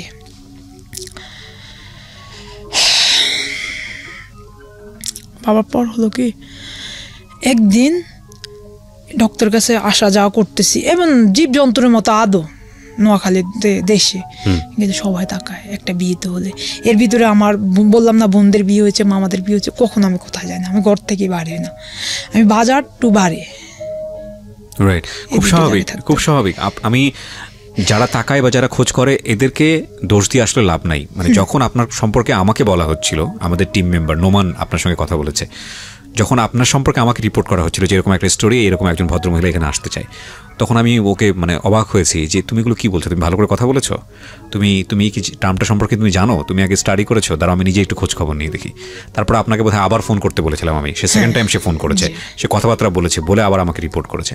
আমি নিজেই অনেক বেশি কিউরিয়াস ছিলাম আমি, এবং সেই জায়গাটা থেকে আপনি হয়তো আমাকে চিনেন, আমার সঙ্গে কথা বলছেন 1-2 ঘন্টা যাবত, হয়তো কনসিডার করবেন, কিন্তু সমাজের 8-10 জন যারা মানুষ আছেন, ইভেন যারা যে ভিডিওতে এসে লক্ষ মানুষ দেখছে, এদেরকে তো ওই সবাইকে তো সেভাবে এভাবে চেনার কোনো সুযোগ নাই। কিন্তু এই লক্ষ চোখের কিউরিয়াস চোখকে মানে ফেস করা এটা খুব ডিফিকাল্ট একটা বিষয়, এটা আমি আমার নিজের জায়গা থেকে বুঝতে পারি।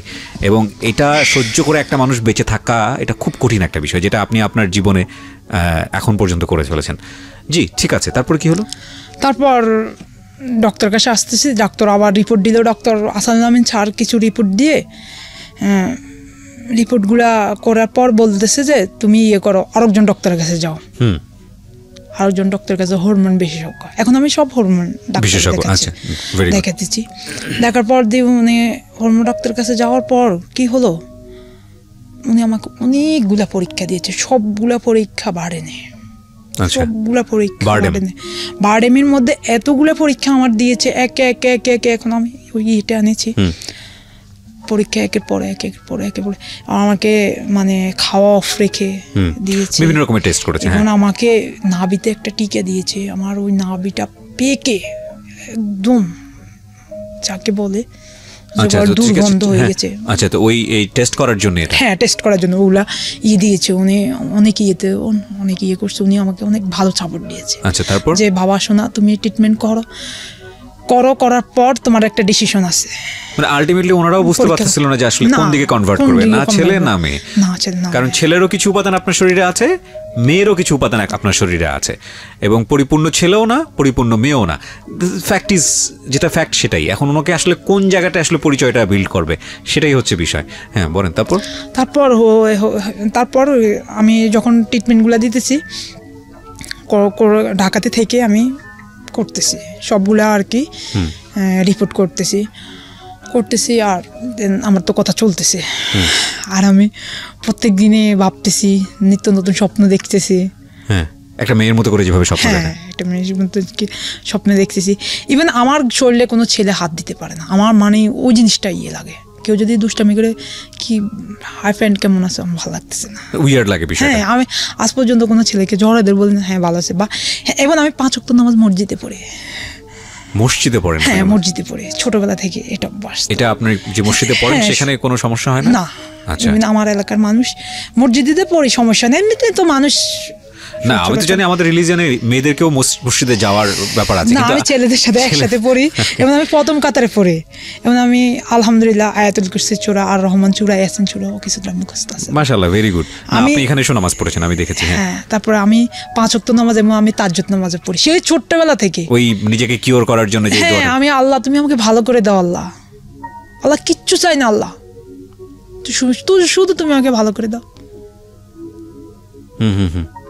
আল্লাহ আমার কিচ্ছু লাগবে না, অনেক টাকা দিয়ে কি করবো আমার যদি জীবনে সুখ না থাকে, অনেক সম্মান দিয়ে কি করবো আমি যদি বাঁচার মতো না বাঁচতে পারি।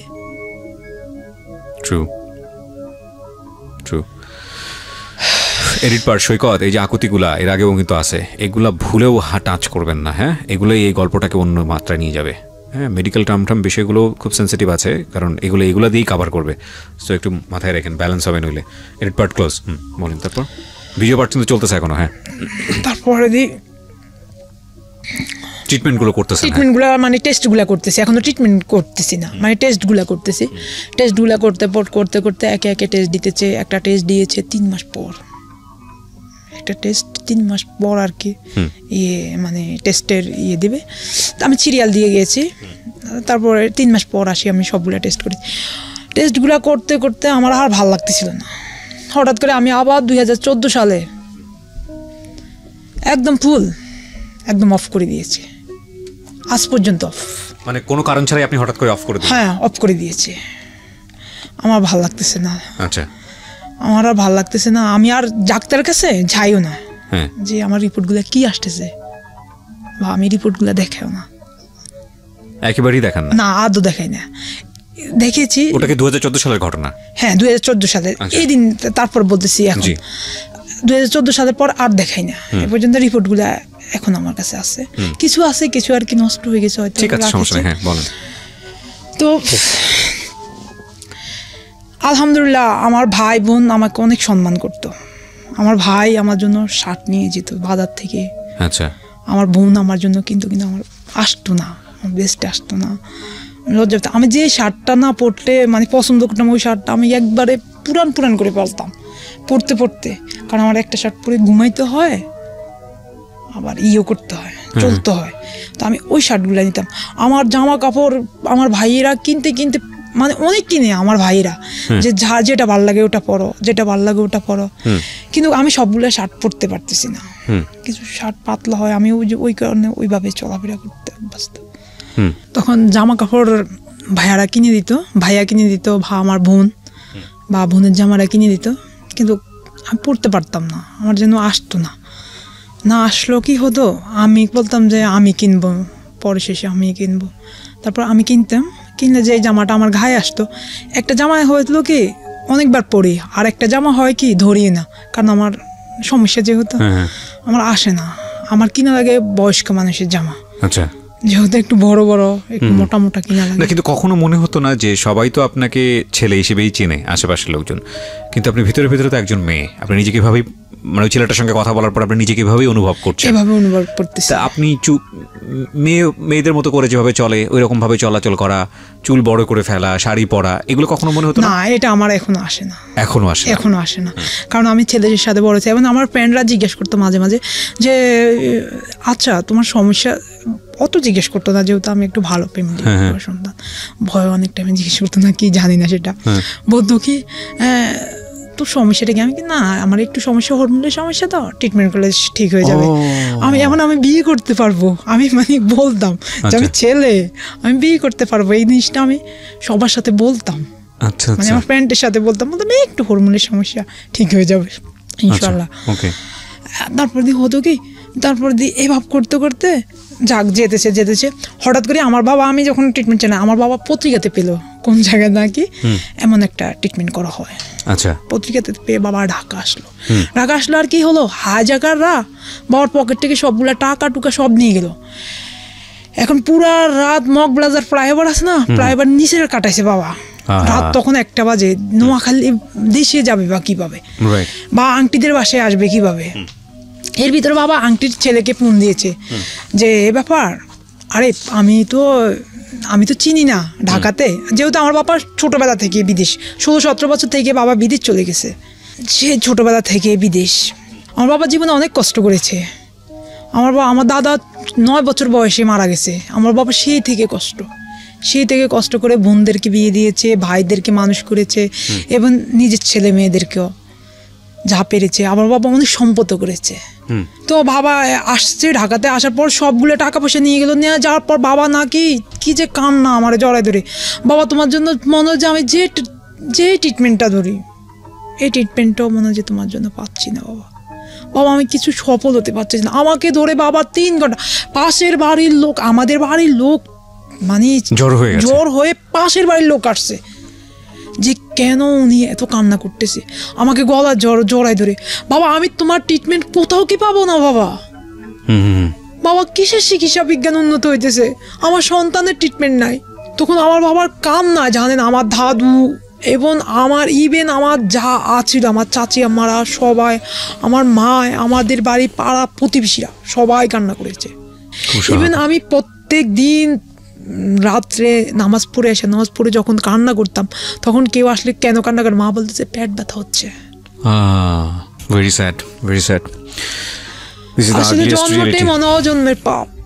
আমরা আজকের এই এপিসোডটা খুব নুডলি আপনাদের সামনে প্রেজেন্ট করছি, কারণ আমাদের একটা উদ্দেশ্য আছে। উদ্দেশ্য হচ্ছে স্বাভাবিক এবং অস্বাভাবিক, স্বাভাবিকের পাশাপাশি অস্বাভাবিক একটা শব্দটা আমি অস্বাভাবিক বলছি, আসলে আমি কোনো শব্দ খুঁজে পাচ্ছি না যে কারণে।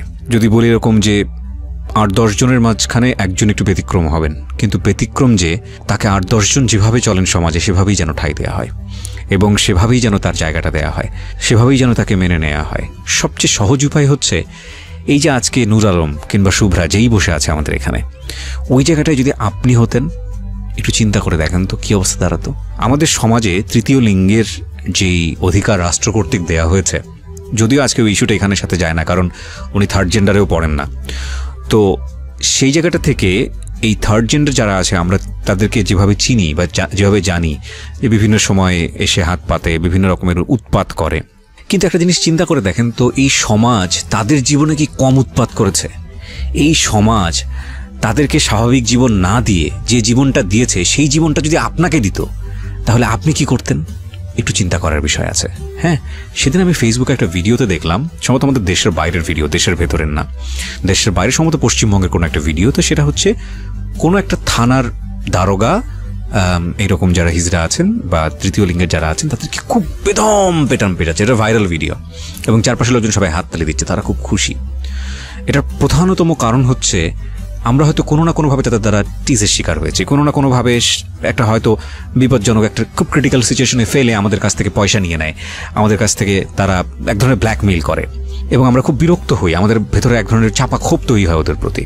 কিন্তু যে সমাজ তাদেরকে স্বাভাবিকভাবে বাঁচার অধিকার দেয় না, যে সমাজ মারা গেলে কবর দেয় না, যে সমাজ মারা গেলে অনেক সময় জানাজা পর্যন্ত পড়ে না, যেই সমাজ তাদেরকে একটা সময় পর্যন্ত ভোটের অধিকার দেয়নি, যেই সমাজ তার জন্য লেখাপড়ার ব্যবস্থা করে না, চাকরির ব্যবস্থা করে না, তাকে স্বাভাবিক জীবন দেয় না, তাকে 10 জন মানুষের সাথে চলার জন্য যে ধরনের একটা জীবন ব্যবস্থার প্রয়োজন ছিল সেই জীবনটা দেয় না, সেই সমাজ কিভাবে প্রত্যাশা করে যে এই মানুষটা খুব স্বাভাবিকভাবেই খুব সাধারণ আচরণ করে তাকে ভালো কিছু রিটার্ন দেবে? সুতরাং আমরা আমাদের চোখের সামনে যেটা দেখি বা আমাদের চোখের সামনে যে জিনিসটা ঘটে, সেখানে আমাদের একটা ইমপ্রেশন তৈরি হবে, এটাই স্বাভাবিক। সেই তাৎক্ষণিক ইমপ্রেশনের জায়গাটা থেকে আমরা যেন কোনো ডিসিশনে না চলে যাই, কারণ আমরা যা দেখি তার পেছনে একটা বড় রিজন থাকে, আমরা যা বুঝি তাৎক্ষণিকভাবে তার পেছনে একটা বিশাল ঘটনা থাকে।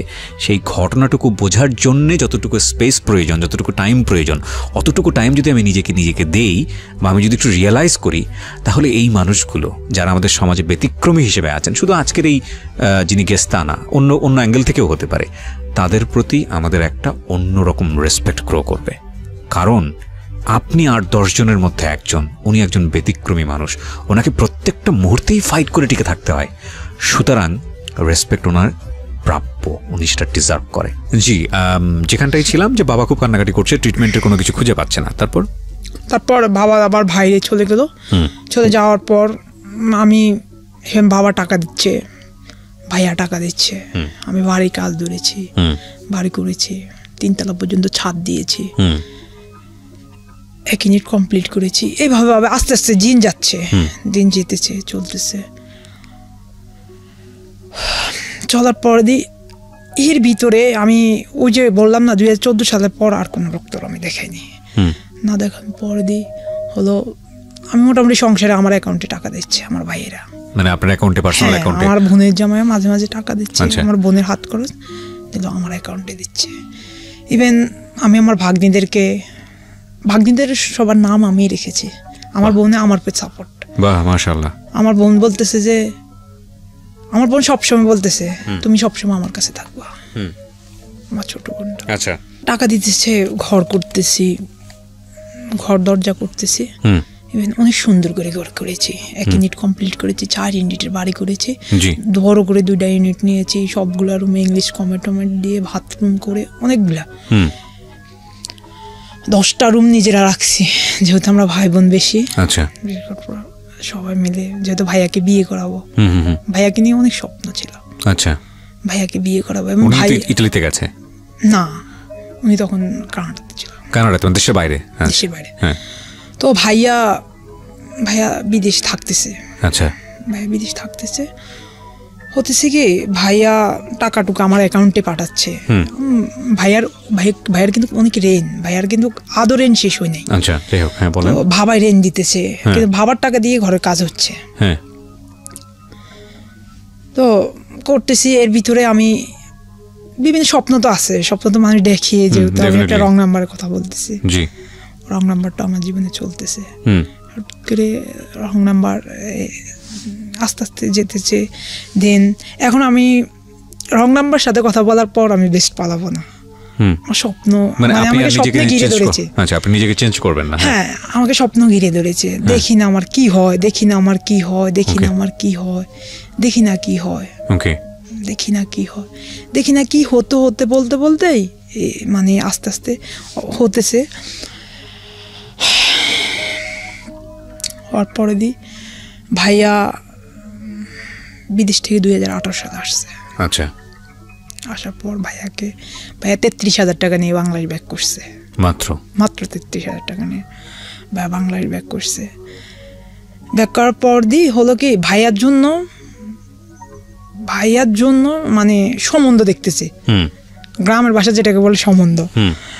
ভাইয়ার জন্য মানে মেয়ে পক্ষ দেখতেছে, ভালো ভালো পক্ষ আসতেছে, দেখতেছে, আসতেছে, দেখতেছে, আসতেছে, দেখতেছে, আসতেছে, দেখতেছে। এক জায়গায় হলো কি, ওনারা কি জন্য আমি জানি না, ওনারা বারণ করে দিয়েছে, আমি সেটা জানি না। তো আরেক জায়গায় একদম কথাবার্তা কমপ্লিট, রোববারে বিয়ে, মেয়ে আমেরিকাতে থাকে, মেয়ের বাবা টাবা সহ আসছে। আসার পরে ভাইয়াকে দেখে এটাকে পছন্দ করেছে, বিয়ে হলো কি। বিয়ে করার পর কার্ড ছাপিয়ে দিলাম। মা বলতেছে তোমার কত আছে লোক? আমি বলছি মা, আমি যেহেতু বাজারে একটু ব্যবসা করেছি, আমার অনেকগুলা লোক আছে, আমি সবাইকে ইনভাইট করতে হবে, সবাইকে ইনভাইট করতে হবে, অনেকগুলা লোক হয়েছে। তো মা বলতেছে কত লোক হবে? আমি বলতেছি মা, অনেক লোক হবে। তো এর ভিতরে বাবা পন্থী বলতেছে না, ওর ট্রিটমেন্ট করাও, আগে ওর ট্রিটমেন্ট করাও, ওর বিয়ের, যেহেতু ওকে বিয়ে করাবা, কিন্তু আমার এই সন্তানটা করাতে একটা ভবিষ্যৎ আছে। বাবা বলতেছে ওকে আগে ট্রিটমেন্ট করাও। মা বলতেছে ট্রিটমেন্ট করাবো আগে, এই ছেলেটাকে দেশে আসছে বিয়ে করায়। হলো কি, ভাইয়াকে বিয়ে করাতে যাও মানে মেয়ে দিতে, ওনারা কি করলো, একদম সব কথা কমপ্লিট, বিয়ে রোববারে কার্ড ছাপানো হয়ে গেছে। হঠাৎ করে দেখলাম কি, ফোন করে আসে না, ফোন করে ওনারা বারণ করে দিল যে এখানে বিয়ে করাবে না। ওরাই ফোন করে না করে দিল? হ্যাঁ, ওরে মেয়ে পক্ষ। ইভেন আমার ভাই অনেকগুলা মেয়ে পছন্দ হয় না, অনেক ভালো ভালো জায়গায় দিয়ে, আমার ফ্যামিলির পছন্দ হয় না, আমার ফ্যামিলি করায় নেই। তো ভাইয়া কি করলো, এখন উনি বিয়ে দিবে না। এখন আমি বলতেছি মার মন খারাপ, আসি দেখি। আমি বলতেছি মা কি হয়েছে? বলছে না কিচ্ছু হয় না, তুমি একটু যাও। তুমি কি মেহমান দাওয়াত দিয়েছো? আমি বলি মা হ্যাঁ দিয়েছি। বলেছে মেহমানদেরকে বারণ করে দাও যে বিয়ে রোববারে হবে না। আমি বলতেছি মা রোববারে বিয়ে হবে না, আমি তো অলরেডি সব ডেকোরেশন সব করে ফেলেছি, সবাইকে দাওয়াত দিয়েছি। বলতেছে না বিয়ে হবে না। তো আমি বলতেছি মা কেন বিয়ে হবে না?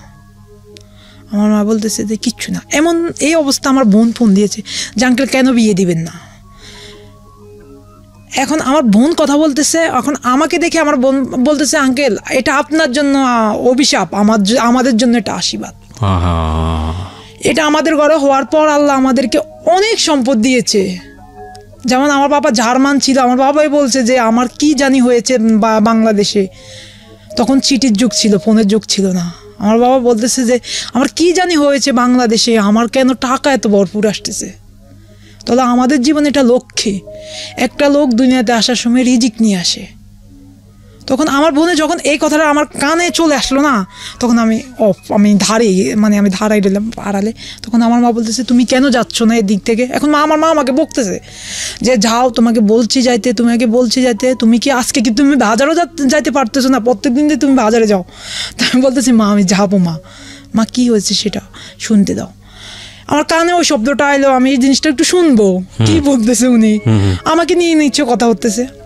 তখন আমার বোনে উঠতে উঠতে দোতলার ছাদে উঠলো, 3 তলার ছাদে উঠে গেলো। আমার বোন জানলো না যে আমি বোনের পিছিয়ে দিয়ে গেছি। শুনতেছি আর বলতেছে যে এই ব্যাপার, তোমার ভাই একটা ঘরে আমরা এখানে আত্মীয় করবো না। তারপর দিয়ে আমার বোনে বলতেছে যে কি বললেন আঙ্কেল কি বললাম? আঙ্কেল আমাদের মেহমান। বলতেছে না মেহমান হোক না, আমাদের একটা সম্মানে বাঁচে।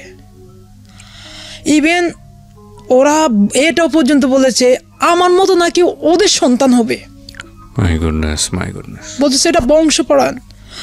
ওকে তোমার ভাইয়ের থেকে যদি আমার মেয়ে বিয়ে দিই, তাহলে হয়তো তোমার ভাইয়ের ঘরে তোমার ওই ভাইটার মতো একটা সন্তান হবে। তখন এটা শোনার পর বিশ্বাস করবেন কিনা জানি না, আমার যে 2 চোখের পানি। আমি সিঁড়ি দিয়ে নামতেছি, আমার বোন কিন্তু অলরেডি দেখে ফেলেছে আমাকে, যেহেতু আমি দেখবেন ছাদের মধ্যে সিঁড়ি দিয়ে একটা দেয়, আমি কিন্তু ওই ইয়েটার নিচে ছিলাম, বর্ষা আসলে যেন পানি না পড়ে, যেহেতু আমাদের বাড়ি 6 তলা ফাউন্ডেশন দিয়ে করছে। তো আমি ধারা রয়েছে, এখন আমার বোন বলতেছে দেখি ফেলেছে, আমার বোন পিছতে, আমি দরজা ঠাস করে আমার রুমের দরজা লাগাইছি, দরজা লাগাই আমি কাঁদতেছি আস্তে আস্তে, কিন্তু আমার আস্তে কান্না আসতেছে না, আমার চিৎকার দিয়ে কান্না আসতেছে যে আমার কারণে আমার ভাইয়ের বিয়ে ফিরে গেল, যে আমি একটা অভিশপ্ত কাল।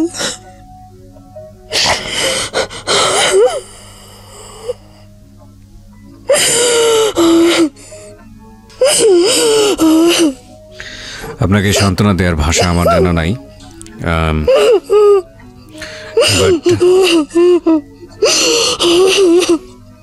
This is the ugliest truth. আমাকে বাবা জীবন এমন করলো।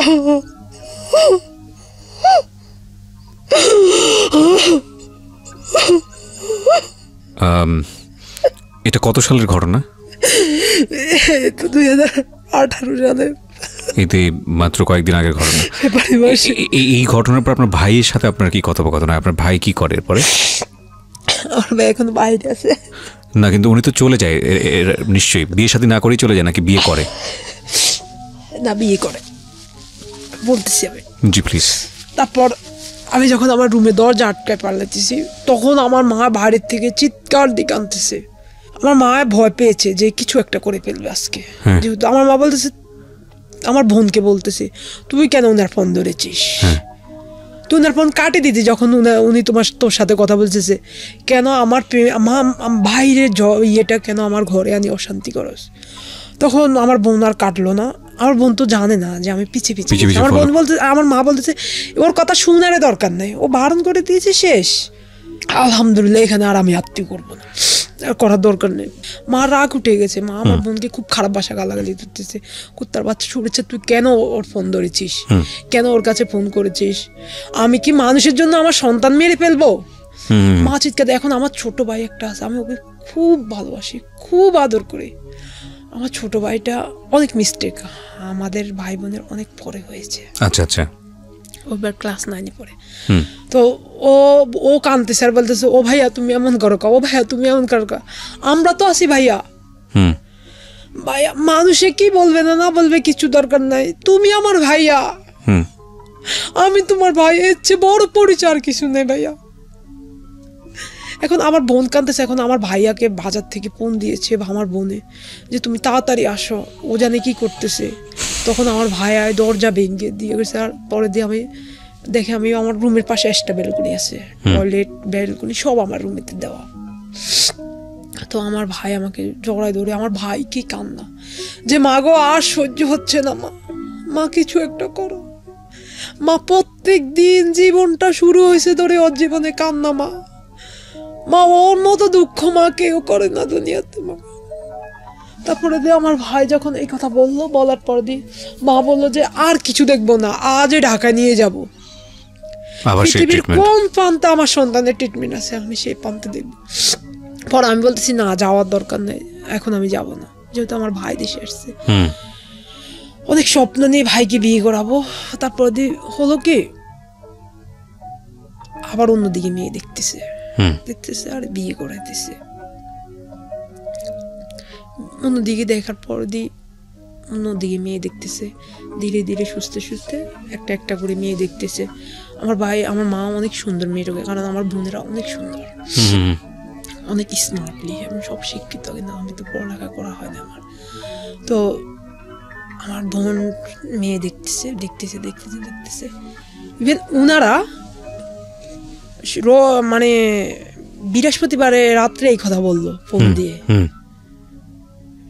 শনিবারে গায়ে হলুদ, রোববারে বিয়ে। ওনারা পরের মঙ্গলবারে আবার ফোন দিয়ে বলতেছে এই রোববারে যেন বিয়ে হয় না, ওই রোববারে বিয়ে হবে। আমার মেয়ে বলছে এই রূপে মেয়ে থেকে এসেছে, এটা কোনো ব্যাপার না। ও আমার মেয়ে বলতেছে এটা কোনো ব্যাপার না। তখন আমার মা বলল যে আপনার মেয়েকে আমি পুত্রবধূ হিসাবে মেনে নিতে পারবো, কিন্তু আপনাকে আমার ছেলের শ্বশুর হিসাবে মেনে নিতে পারবো না, এবং আমার বেয়া হিসাবে মেনে নিতে পারবো না, কারণ আপনি প্রথমে আমার সন্তানটাকে ডিনাই করেছেন। আর আপনার মেয়েকে আমি জীবনে আমার ঘরে বউ করে আনবো না, এটা আপনি পারেন। তখন আমার ভাইয়া বলছে, এক পাল্লা গহনা দেন আর এক পাল্লা আপনার মেয়ে দেন, আমি জীবন আপনার মেয়েকে নিয়ে বিয়ে করে সুখ খেতে পারবো না। আমার ভাইয়ের মনে সারা জীবন কষ্ট থেকে যাবে, যারা ডিনাই করেছে সেই মেয়ে আমার ঘর, আমার ভাইয়ের বউ হয়ে আসছে। You have a very blessed family, to be honest. আমি আজকে বলি আপনি কাঁদছেন, কান্নার পেছনে যথেষ্ট কারণ আছে, কিন্তু আমি যখন আপনার ফ্যামিলি মেম্বারদেরকে দেখতে পাচ্ছি না, they are really angel to you. তারা আসলে ওই যে বলে না যে ফেরেশতা সমগুণ নিয়ে আসছে, কারণ আপনি আপনার ভাই বোনের কথা যেটা বলছেন যদি সত্যি সত্যি হয়ে থাকে তাহলে ইউ আর ব্লেসড। আপনি আপনার ফ্যামিলি মেম্বারদের কাছ থেকে যে সাপোর্টটা পাচ্ছেন এটা আসলে সবার ভাগ্যে হয় না। আর আজকে যিনি এখানে আছেন তাকে দেখতে পাবেন হচ্ছে আমাদের ইউটিউব চ্যানেলে এসে www.youtube.com/RJKibriya FM, RJKEBRIAFM চ্যানেলটি আছে কিবরিয়া আরজে নামে। অ্যান্ড প্লিজ ওখানে যাওয়ার পরে অবশ্যই সাবস্ক্রাইব করতে ভুলবেন না, সাবস্ক্রাইবের পরে নোটিফিকেশনটা অন করে নেবেন। জি বলেন। তারপর আরেকটা বিয়ে এরকম হলো, ওটা অত বেশি হয় না, এত কার্ডটার ছাপা হয় না, প্রথমে ওটা ভেঙে গেল, যাক পরে এক জায়গায় বিয়ে হয়েছে। হওয়ার পরে তো যেহেতু কাহিনী আর শেষ থাকে, মানে হওয়ার আগে জানেন এই বিষয়টা ওরা? না, হওয়ার পর বলতে কি আমি যাই নাই। আপনি বিয়েতে যাননি? না, আমি কখনো কোনো ভাই বোনদের আদৌ যাই না। আমার বোনদের 3টা ভাই বোনের বিয়ে হয়েছে, আজও আমি ওদের শ্বশুর বাড়ি চিনি না। কি বলেন? না, আমি যাই না। আমাকে আমার ভাই অনেক চেষ্টা করেছে, কিন্তু নিতে পারে না। তারপরে এ জায়গায় একটা মানে কথা কমপ্লিট হওয়ার পর ভাইয়ের বিয়ে এই জায়গায় হবে, এই জায়গায় হবে, অন্য কোনো জায়গায় মানে এখানেই করবে, এখানেই করবে, অন্য একটা জায়গায় আর কি। ওইখানে আর করবে না, শেষ এখানে করবে। সব মুরব্বিরা মিলে ঠিক করে বিয়েটা কমপ্লিট হলো। বিয়েটা হলো, রাত্রে আমার ভাই বিয়ে করতে যাবে, যেহেতু এখন কাবিনটা হয়ে যাবে, হয়ে যাওয়ার 1 সপ্তাহ পরে ভাবিকে আমাদের বাড়িতে তুলে নিয়ে আসবে। এখন ভাবিকে তুলে নিয়ে আসার পর হলো কি, আমার ভাই বিয়েটা করার পর আমার ভাই এখন বলতেছে না আমি তোমাকে ছাড়া যাব না। আমার ভাই যায় না। আমি বলতেছি ভাই কোনো সমস্যা নেই, তুমি আজকে যাও, অনুষ্ঠানের দিন আমি যাব। যেহেতু অনুষ্ঠানের ডেট দিয়েছো দুপুর লাঞ্চের টাইমে, আমি তখন যাব, আমি আজকে যাব না। বলতেছে না আমি যাব না। এখন আমার ভাই তো আমার জড়াদড়ি কি কান্না, দুনিয়াতে কোনো ভাই আছে, ভাই ঘরে রাখি আরেকটা ভাই বিয়ে করতে যায়। তখন আমার ভাই আমাকে ধরে কান্না করতেছে আর করতেছে, আমি যাব না। আমার ভাই রাত্রে 9টার থেকে 11টা পর্যন্ত যাচ্ছে, উনি যাবে না, আমাকে ছাড়া যাবে না। আমি বলতেছি ভাইয়া তুমি যাও, কিচ্ছু হবে না। বলতেছে তুই সব করস, তুই যাবি না, এটা কি হয়? তারপর ভাই বিয়ে করতে গেছে, কান্নাকাটি করে বিয়ে করতে গেছে। যাক, ভাই তো অলরেডি কাবিন হয়ে গেছে। হয়ে যাওয়ার পর ডেট হয়েছে, গায়ে হলুদ অনুষ্ঠান, কিন্তু আমার বাড়ির থেকে কোনো টাকা নেই, টাকা নাই। তো অনেক বড় করে অনুষ্ঠান করবো, যেহেতু আমার মা বলতেছে আমার তো একটা সন্তান অসুস্থ, ছোট ছেলেটা তো এখন ছোট, আমি আমার এই ছেলেটার অনুষ্ঠান অনেক বড় করে করবো। তো বড় টড় কিনা হয়ে গেছে, অনেক বড় করে অনুষ্ঠান করবো, সব হচ্ছে, গায়ে হলুদের হচ্ছে, সব হচ্ছে। হওয়ার পরে যখন ভাইয়াকে বিয়ে করে আনলো, ভাইয়া যখন বিয়ের দিন, তখন এটা আসলে বলতে লজ্জা লাগে। আমার ভাইয়াকে বিয়ে করার করে আমরা আগের দিন গিয়েছি, আমি যাই না। তারপর আমার ভাইয়া একই অবস্থা, কোনো গায়ে হলুদ। আজ পর্যন্ত আমি একটা পিক তুলি না, আমার নিজে কখনো আয়নার সামনে দাঁড়ায় আমি দেখি না যে আমাকে দেখতে কেমন দেখায়। আমি মনে হয় যে কোথাও গেলে মনে হয় যে আমি একটা আপনার চিড়িয়াখানাতে লোক যায় দেখে, কিন্তু মানুষ পুষাপুষি করে না, যেটা ভাগে দেখতেছি, কিন্তু আমাকে নিয়ে পুষাপুষি করে, চোখের আড়ালে কথার পেছে, মাথার উপর দিয়ে কথা ঘুরিয়ে, আমাকে নিয়ে পুষাপুষি করে মানুষ। তো আমি যাই না। এমনি ওদের বাড়ির সকল মেহমান চলে আসতেছে, আসলে অনেক কথা আমি রেখে দিয়েছি, পিছের অনেক কথা। বলেন। হলো কি, এই যে আমার 1টা বাজে, তখন গায়ে সব শেষ। আমার ভাই বিয়ে করে আগের দিন বউ নিয়ে আসছে, বউ নিয়ে আসার পরের দিন আবার ভোবাতে অনুষ্ঠানের পরে ভাইয়া ভাইদের বাড়িতে শ্বশুর বাড়িতে মেহমান আছে, তারাও একই সিস্টেম, সব পুষি পুষি, ও আল্লাহ ছেলের বাড়িতে একটা হিজলা, এই ধরনের কথা বলতেছে। এখন বলতেছে আর পুষাপুষি করতেছে। এর ভিতরে ওদের বাড়িতে আমি না যাওয়াতেও ওদের বাড়িতে কথা হয়েছে, এটা নিয়ে আমার বোন ঝগড়া নিয়ে লেগে ওই বাড়ি থেকে আসছে, মানে আগের দিন বিয়ের দিন, মানে ভাবিকে আনা, বুঝতে পেরেছি। ঝগড়া লাগেই আমার বোন চলে আসছে না খাওয়া দাওয়া করে। অলরেডি আমাদের বাড়ির 500 মেহমান গেছে, 200 মেহমান না খেয়ে চলে আসছে। এটা নিয়ে অনেকটা একটা ঝামেলা হয়ে গেছে, একবার মানে ঝামেলা ভজকটা অবস্থা, যেটাকে বলে অবস্থার মতো আর কি হয়েছে। আর আমার বোন মেহমানদেরকে নিয়ে চলে আসছে। আসার পর হলো কি, যাক ভাইয়ের বিয়ের অনুষ্ঠান করতেছেন, হঠাৎ করে কোত্থেকে জানি কে জানি বললো ওদের ঘরে একটা আছে, হঠাৎ করে যারা রোডের ঘাটে থাকে, আমি তাদেরকে অসম্মান করি না, ওনারা গেল 4-5 জন গিয়ে বলতেছে টাকা দাও, টাকা দাও, টাকা দাও, টাকা দিবে। মা 5,000 টাকা দেওয়া হবে না, 5,000 টাকা দেওয়া হবে না, 20,000 টাকা দাও। তো মা বলতেছে, মা তো জানে না এটা, আমার মামাকে বলতেছে দাও, যা চাচ্ছে তাই দিয়ে দাও। আমার মা বললো কেন এত দিব, বিয়েতে আসলে এই যে কি যে হাতে তালি, তোর ঘরে তো এমন একটা আছে, ওকে নিচ্ছে কে বলেছে, কারণ আমি তো কোনো ওদের সাথে মিশি না বা আমি ওদেরকে চিনিও না, নিচ্ছে ওনাদেরকে কেউ বলেছে। আরে কি অবস্থা, কি যে আবার একই অবস্থা ওনার ক্ষেত্রে, বিয়ের দিন মানে বৌভাতের দিন কান্নাকাটি। আমি যে কি যে লজ্জা পাইছি মানুষের সামনে। তো টাকা দিলেন? টাকা দিয়ে তারপরে বিদে করে দিয়ে পরে আমার মা আমার ভাইয়ের শ্বশুর বাড়ি থেকে আসছে, একই কথা, এটা নিয়ে অনেক ঝামেলা হয়েছে। হওয়ার পরে দিয়ে আমার মা আমার ভাবির হাতে আমাকে তুলে দিয়ে মা বলতেছে, মা তুমি আমাকে দেখো না, কাউকে দেখার দরকার নেই, শুধু তুমি আমার এই সন্তানটাকে দেখো। আমি মরে গেলে আমার এই সন্তানটার কি উপায় হবে, কার কাছে যাবে? ইভেন আমি আমার ভাবিকে পায়ে দই সালাম দিয়ে, যেহেতু আমার মায়ের পরে দ্বিতীয় মা আমি, তারপরে দিই আমার মা যখন আমার ভাবির হাতে উঠে দিয়েছে, বিশেষ করে আমার বোনদের কি কান্না, আমার মার যে কান্না, আমার কাকিদের, আমার খালাদের, আমার মামা, আমার খালু, সবাই বলতেছে মা তুমি ওর দিকে একটু দেখো, আর কাউর জন্য কিছু করবা না, তুমি শুধু ওকে একটু দেখবা, কারণ ওর নামে, ওকে যদি দেখো, ওর নামে ওর বাবা সম্পদ দিয়েছে, আমার বাবা আমার নামে অনেক সম্পদ দিয়েছে।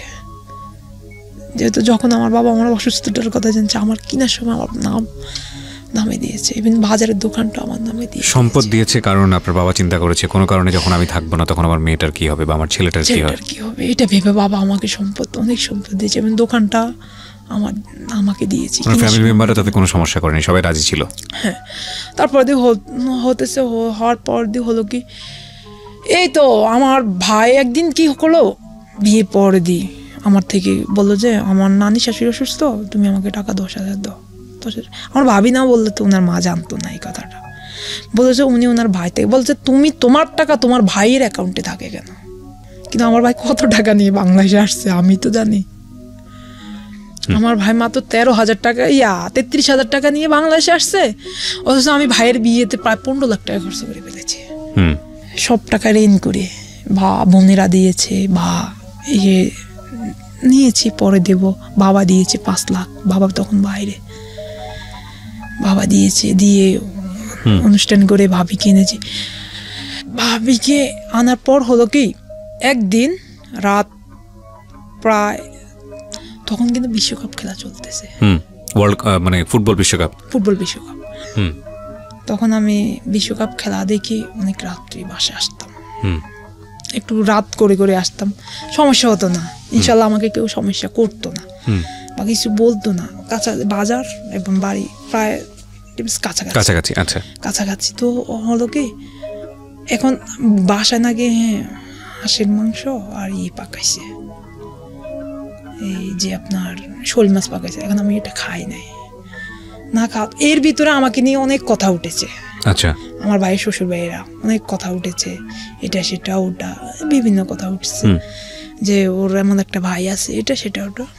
তারপর যেহেতু আমার অ্যাকাউন্টে ভাই টাকা দেয়, আমার অ্যাকাউন্টে কেন ভাইয়ার টাকা থাকে, কিন্তু আমার ভাই যে কি দেয় সেটা আমি জানি, কিন্তু আমার বাবার টাকা দিয়ে সব চলতেছে। আচ্ছা, তো হলো কি, আমার মা কি বললো যে আমার ভাবিকে বাবা বললো যে দেখো তুমি ওর জন্য এই 2টা ইলিশ মাছ ভাজি করে রাখো, ও তো হাঁসের মাংস খায় না। আমার ভাবি কেন জানি না, আমার ভাবি কেন জানি করে নাই, হয়তো ওনার মনে ছিল না। আমি যে বলবো উনি ইন্টেনশনালি করছে তা না, আমি জানি না।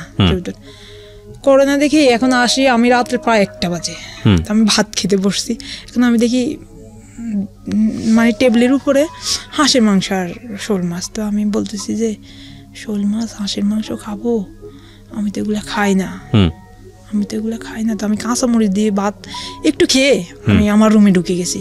এখন আমার মা তাকায় রয়েছে, থাকি বলতেছে যে হাঁসের মাংস দেখে ভাত খাচ্ছে না, আমি যে বউকে বললাম যে 2টা মাছ ভাজি করে রাখো, আমার সন্তানটা তো এইসব খায় না, ও তো রাখলো না। তখন আমার মার মনে অনেক বড় দুঃখ হয়েছে, মা কি করলো জানেন, কান্না কিচ্ছু করে না, মা যায় শুয়ে যায়, দেখি মা শুয়ে থাকি, রাত্রে অত কান্না করে না, মা নামাজ পড়ছে, তাহাজ্জুদ নামাজ পড়ে মা বলতেছে যে আমি কি মাছ ভাজি করে দিব। আমি কিছু মা সমস্যা না, যেহেতু তুমি অসুস্থ, ওনার ডায়াবেটিস, প্রেশার, কোলেস্ট্রল, ওনার কিডনির সমস্যা, মা তুমি যেহেতু অসুস্থ তুমি শুয়ে থাকো, আমার লাগবে না কিছু। তা আমি শুয়ে পড়লাম। আর মা হয়তো ভাবলো, ভোর রাত্রে মা কানলো যে আরে আমার সন্তানটার, আমার বোন কিন্তু ওনার হাজবেন্ডের বাড়িতে গেছে, আচ্ছা, যেহেতু আমার বোন থাকলে আমার বোনকে বরাবর বলতো। তো মা আসার পরে রাত, মা ভোর সকালে ফজর নামাজ পড়ে নানুদের বাড়িতে গেছে। নানুদের বাড়ি আমাদের বাড়ি কাছাকাছি, মানে একেবারে আমরা একটু এদিকে চলে আসছি, নানুরা একটু ওইদিকে গেছে, কাছাকাছি চলে যায়। আমার 5 মামিদেরকে কাঁদে বলতেছে আমার সন্তানটার কদর উঠে গেছে রে, আমার সন্তানটা এখন আমি জীবিত থাকতে খানা পাচ্ছে না, দিচ্ছে না, আমার মনে হয় আমি মরে গেলে আমার সন্তানটাকে কেউ দেখবে না। এই 5 মামির গলা চেপে ধরে মা প্রায় 2 ঘন্টার মতো কাঁদছে, কিন্তু আমি সেটা পরে জানছি, তখন জানতাম না, 3-4 দিন পরে জানছি, বা হয় না নানু বলছে আমাদের বাড়িতে আসে কান্না টান্না করে। আমার নানাদের ফ্যামিলি অনেক বেটার, আমার বাবার ফ্যামিলি থেকে ওনারা অনেক মানে। তো মা যে আমার 5 মামিকে বলছে যে আমি মরে গেলে আমার সন্তানটা যেন 1 ঘন্টা আগে মারা যায়। এই এটা একটা জীবন উপাখ্যান, এবং এত কিছু হয় আমাদের সমাজে, এত বিষয় নিয়ে কথাবার্তা হয়, আমরা এগিয়ে যাচ্ছি। বাংলাদেশকে বলা হয় যে এশিয়ান টাইগার এবং রাইজিং টাইগার। আমাদের উন্নতি হচ্ছে অর্থনৈতিকভাবে, আমাদের এই সেন্সিটিভ জায়গাগুলো নিয়ে কাজ করা উচিত, খুব বেশি কাজ করা উচিত। এবং আমি with the name of almighty Allah, আলোচিত সমালোচিত যাই বলেন, এই রেডিও ইন্ডাস্ট্রিতে লাস্ট 8 ইয়ার্সে কিছু বিষয় এত ডেয়ারলি সামনে নিয়ে এসেছি, আমি চিন্তাও করিনি যে এটা রেজাল্ট কি দাঁড়াতে পারে। কখনো ব্যাপকভাবে সমালোচিত হয়েছি যে না, এগুলো আসলে বলার মতো না, এগুলো তো মিডিয়াতে আসা উচিত না, এগুলো is one kind of taboo, এগুলো করা উচিত না। যারা সমালোচনা করেছেন তারাও একটা সময় প্রশংসা করেছেন যে না, আসলে আগাগোড়া তো জানি নাই, ছোট্ট একটা থাম্বনেইল দেখে, ছোট্ট একটা ইউটিউবের এই জিনিসটা দেখে মনে করেছি কি, আগাগোড়া শোনার পরে তারা ভিউ চেঞ্জ করেছে। এটা এত সেন্সিটিভ একটা ইস্যু, সমাজের যে কোনো মাইনর জায়গাটাকে, মাইনর আর মেজরের জায়গা থেকে ভাবে বলা উচিত না। তারপরেও বলছি যে মাইনর যে ব্যাপারগুলো আছে, সেক্সুয়াল ইস্যু, জেন্ডার ইস্যু, কিংবা আপনি যদি বলেন এই যে থার্ড জেন্ডার ইস্যু, বা আজকেই উনি যেটা এসছেন সেটা কোনো জেন্ডার ইস্যুতে পড়ছে না, যেটাকে বলা ইন্টারসেক্স ইস্যু। তো এই বিষয়গুলো, এগুলো খুব সেন্সিটিভ এবং এগুলো নিয়ে কথা বলা উচিত। দেখুন, একজন যদি এইভাবেই উদাহরণ দেই, একটা ফ্যামিলিতে প্রতিবন্ধী সন্তান থাকলে ওই ফ্যামিলি মেম্বাররাই বোঝে যে ওই সন্তানের কষ্টটা কি। আমি একটা পজিটিভ সাইড আজকের এই স্টোরিতে পেয়েছি, সেটা হচ্ছে ওনার বাবা মা ভাই বোন, মাশাআল্লাহ, দে আর সুপারব।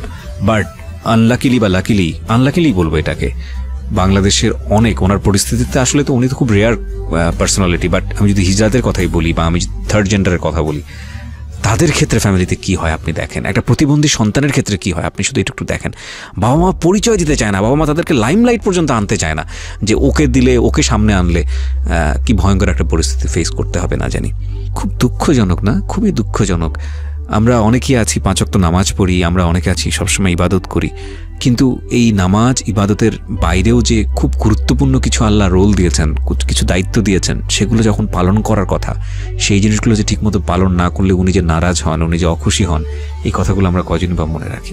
আজকে যারা ইউটিউবে এসছেন ওনাকে দেখার জন্যে, আপনাদের প্রতি আমার একটা বিনীত অনুরোধ থাকবে। সেই অনুরোধটা হচ্ছে, চেষ্টা করুন না কালকে থেকে একটু ভিউটা চেঞ্জ করার জন্য, যে সমাজে যত অস্বাভাবিকতা আছে, আমি এভাবেই বলছি এই কারণে যে এটা বোঝানোর জন্য শুধুমাত্র, আমি বলতে চাই না এটা অস্বাভাবিক, সব কিছুকে সুন্দরভাবে নিজের পাশে সহ অবস্থান দেয়া, সেটা সম্ভব।